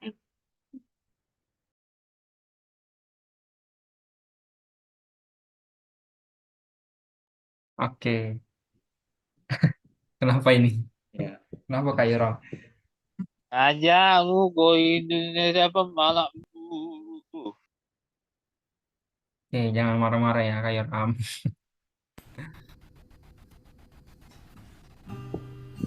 Oke ya, kenapa Kak Iko? Ya, Tuhan berkati ya untuk Pak Ben, Pak Raja, terima kasih banyak sudah bergabung. Tuhan berkati hamba-hambanya. Amin. Ya. Sebenarnya kita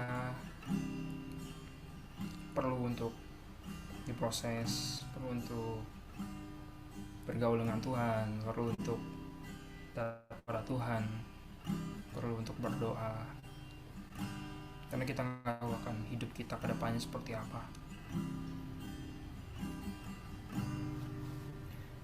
Jadi sebelum kita menutup ibadah hari ini dan nanti akan dilanjutkan oleh dia yang berdoa, kita mau menyanyikan satu penyembahan sujud di altar.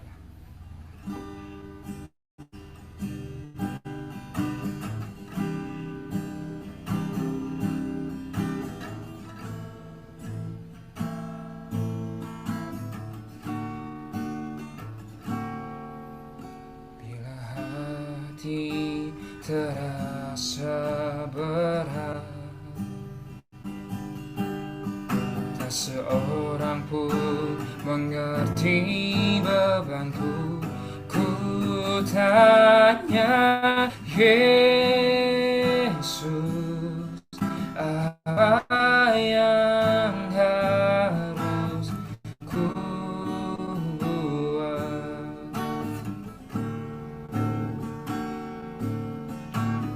Firman, mari datanglah, ya selalu pedulikan aku. Ku datang Yesus, dia pikul segala bebanku. Sujud di altarnya, ku bawa hidupku, ku terima anugerahnya, dia ampuniku dan bebaskanku. Dia ubah hidupku,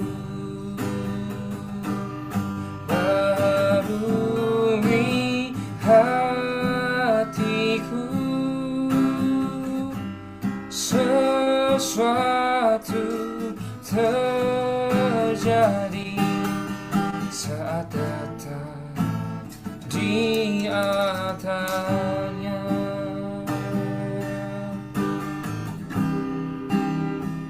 Oh Yesus, mari sama-sama kita lagi.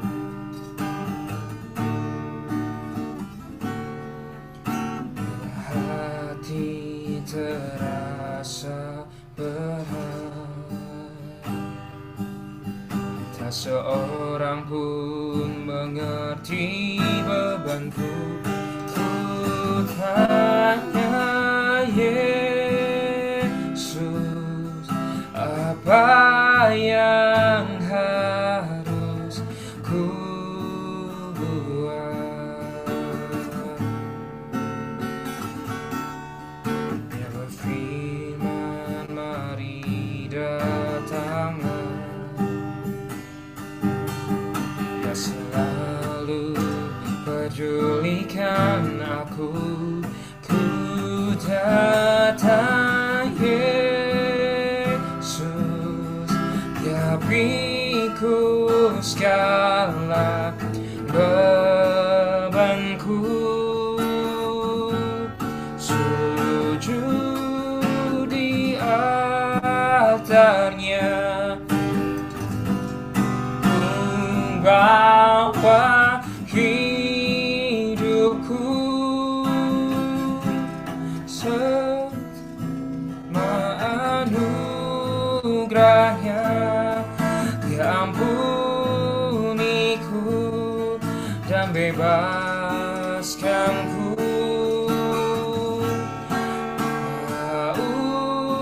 Ubah hidupku,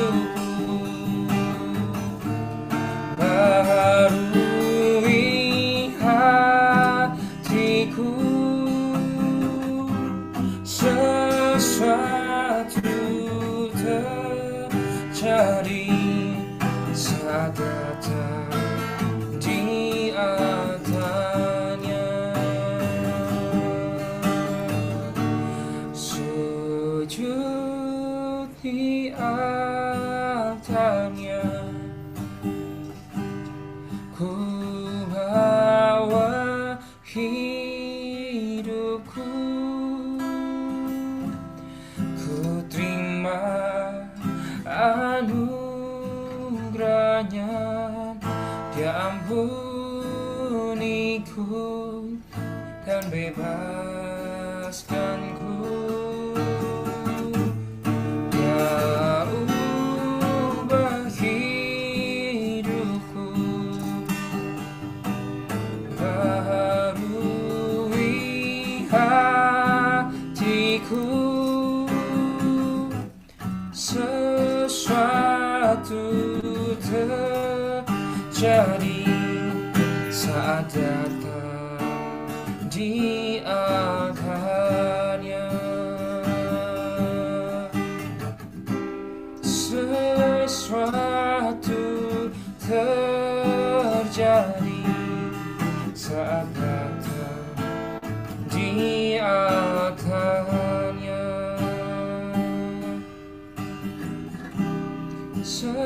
Sesuatu terjadi saat datang di altarnya.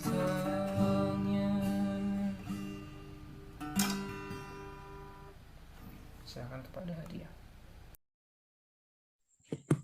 Baik, kita dalam doa.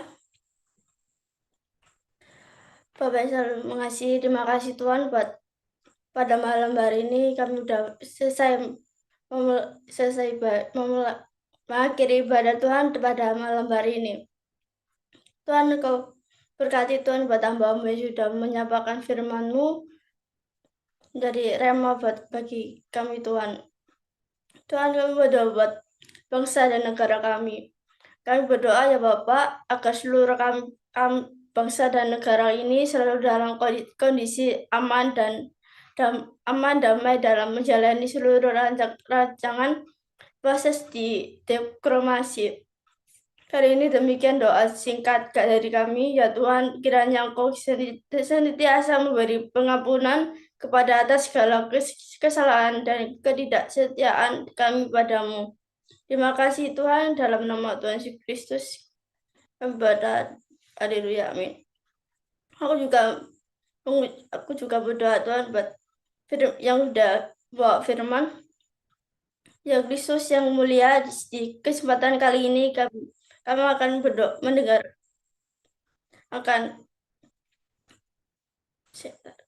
mendengar ya Yesus yang baik, telah sedikit banyak firman-Mu yang kami mendengar sungguh menjadi manfaat dan membukaan pikiran mengenai kehidupan yang lebih luas. Tuhan, terima kasih karena telah memberkati kami dengan firman-Mu selanjutnya, biarlah kami dapat menjadikan firman-Mu sebagai pedoman dan jalan yang terang. Ya Kristus, berkati kami akan dapat kembali mendengarkan firman-Mu, berkati hamba-Mu yang telah membacakan firman-Mu agar dapat melakukan yang kembali di lain waktu. Terima kasih Tuhan, kami berdoa. Amin. Aku mau berdoa Tuhan buat teman-teman yang bekerja, kuliah, dan sekolah. Tuhan Yesus berkati seluruh keluarga, orang-orang yang dikasihi seperti teman yang sahabatku, serta yang bekerja dan yang masih ke sekolah. Tuhan Yesus berkati mereka dan seluruh masyarakat Indonesia dan makhluk hidup yang ada di bumi ini, agar bisa mendapatkan pagi yang indah seperti yang kami dapatkan. Dalam nama Yesus Kristus kami berdoa. Amin. Aku juga buat komunitas CMS. Tuhan Yesus berkati komunitas Kristus Spirit in the Me, agar apa yang dilakukan dalam komunitas ini berjalan dengan lancar dan bisa membawa kemuliaan bagimu di tempat yang maha tinggi, serta komunitas ini boleh berkembang di kemudian hari. Inilah doa kami Tuhan. Haleluya. Amin. Dan aku juga mau doa penutup pada ibadah malam hari ini. Selamat malam Tuhan, Maha Kuasa, terima kasih atas penyertaan yang telah diberikan sehingga kegiatan ibadah yang kami laksanakan hari ini berjalan dengan baik dan lancar. Berkati buat Yeriko yang sudah membawa firman Tuhan pada malam hari ini. Berkati yang sudah didengarkan menjadi rema bagi kami. Berkati buat teman-teman yang sudah share pada malam hari ini. Buat teman-teman yang ada sakit, enggak bisa pada melakukan ibadah malam hari ini, Kau sembuhkan Tuhan, bisa beribadah bareng bersama di dalam Zoom. Tuhan, yang ini doa saja, berkati teman yang mau beristirahat ataupun mau beraktivitas, Engkau selalu sertai Tuhan. Ini doa namu saja Tuhan. Haleluya. Amin. Dan doa Bapa kami. Bapa kami ada di surga, dikuduskanlah namamu, dan kerajaan-Mu, dari kehendak-Mu di bumi seperti di surga. Berilah kami pada hari ini makanan kami yang secukupnya, dan ampuni kami yang kesalahan kami, seperti kami juga mengampuni orang yang bersalah kepada kami. Dan janganlah membawa kami ke dalam pencobaan, tetapi lepaskanlah kami dari yang jahat. Enggak, karena Engkaulah yang mempunyai kerajaan, yang kuasa, kemuliaan sampai selama-lamanya. Amin. Ya Tuhan, kami berdoa untuk saudara kami, Kadilan, di mana Tuhan menempatkan dia sebagai apa yang Tuhan kasih, sebagai pelayan-Mu Tuhan, yang akan melayani-Mu di gerejanya Tuhan. Tuhan berkati dalam pelayanannya, Tuhan yang kasih hikmat yang penuh Tuhan, atas segala apa yang Tuhan berikan pada dirinya, menjadi berkat Tuhan bagi sesamanya, jadi terang Tuhan bagi siapapun ya Bapak. Terima kasih Tuhan, dan juga Tuhan yang mengharmoniskan keluarganya Tuhan, agar keluarganya bisa Tuhan kembali dengan harmonis lagi Tuhan, seperti yang Tuhan yang mengembalikan, mempersatukan hubungan yang baik Tuhan di dalam Engkau ya Bapak. Terima kasih Tuhan, inilah doa kami ya Bapak. Terpujilah namamu Tuhan Yesus, haleluya, amin. Amin. Thank you teman-teman semua. Thank you semuanya guys. Love you to everyone. Haleluya. Thank you. Thank you. Tuhan berkati. Thank you. Thank you. Terima kasih semua. Tuhan Tuhan berkati. God berkati. bless you. Ya. Oke, thank you firmannya. Pastor Yeriko, Tuhan berkati. Kakak undur ya. Bye-bye semua. Bye Terima Kak kasih. Stella. Ya, Bye-bye. bye-bye. Oke, thank you untuk malam ini ya. Khususnya untuk pembawa firman. Saya pamit dulu. Ya, thank you Kak. Tuhan berkati. Aku izin pamit ya teman-teman semua. Tuhan berkati. Sama pamit ya. Ya, sama Kak Lena. Ya, bye-bye. Dan tolong Kak Lena. God bless.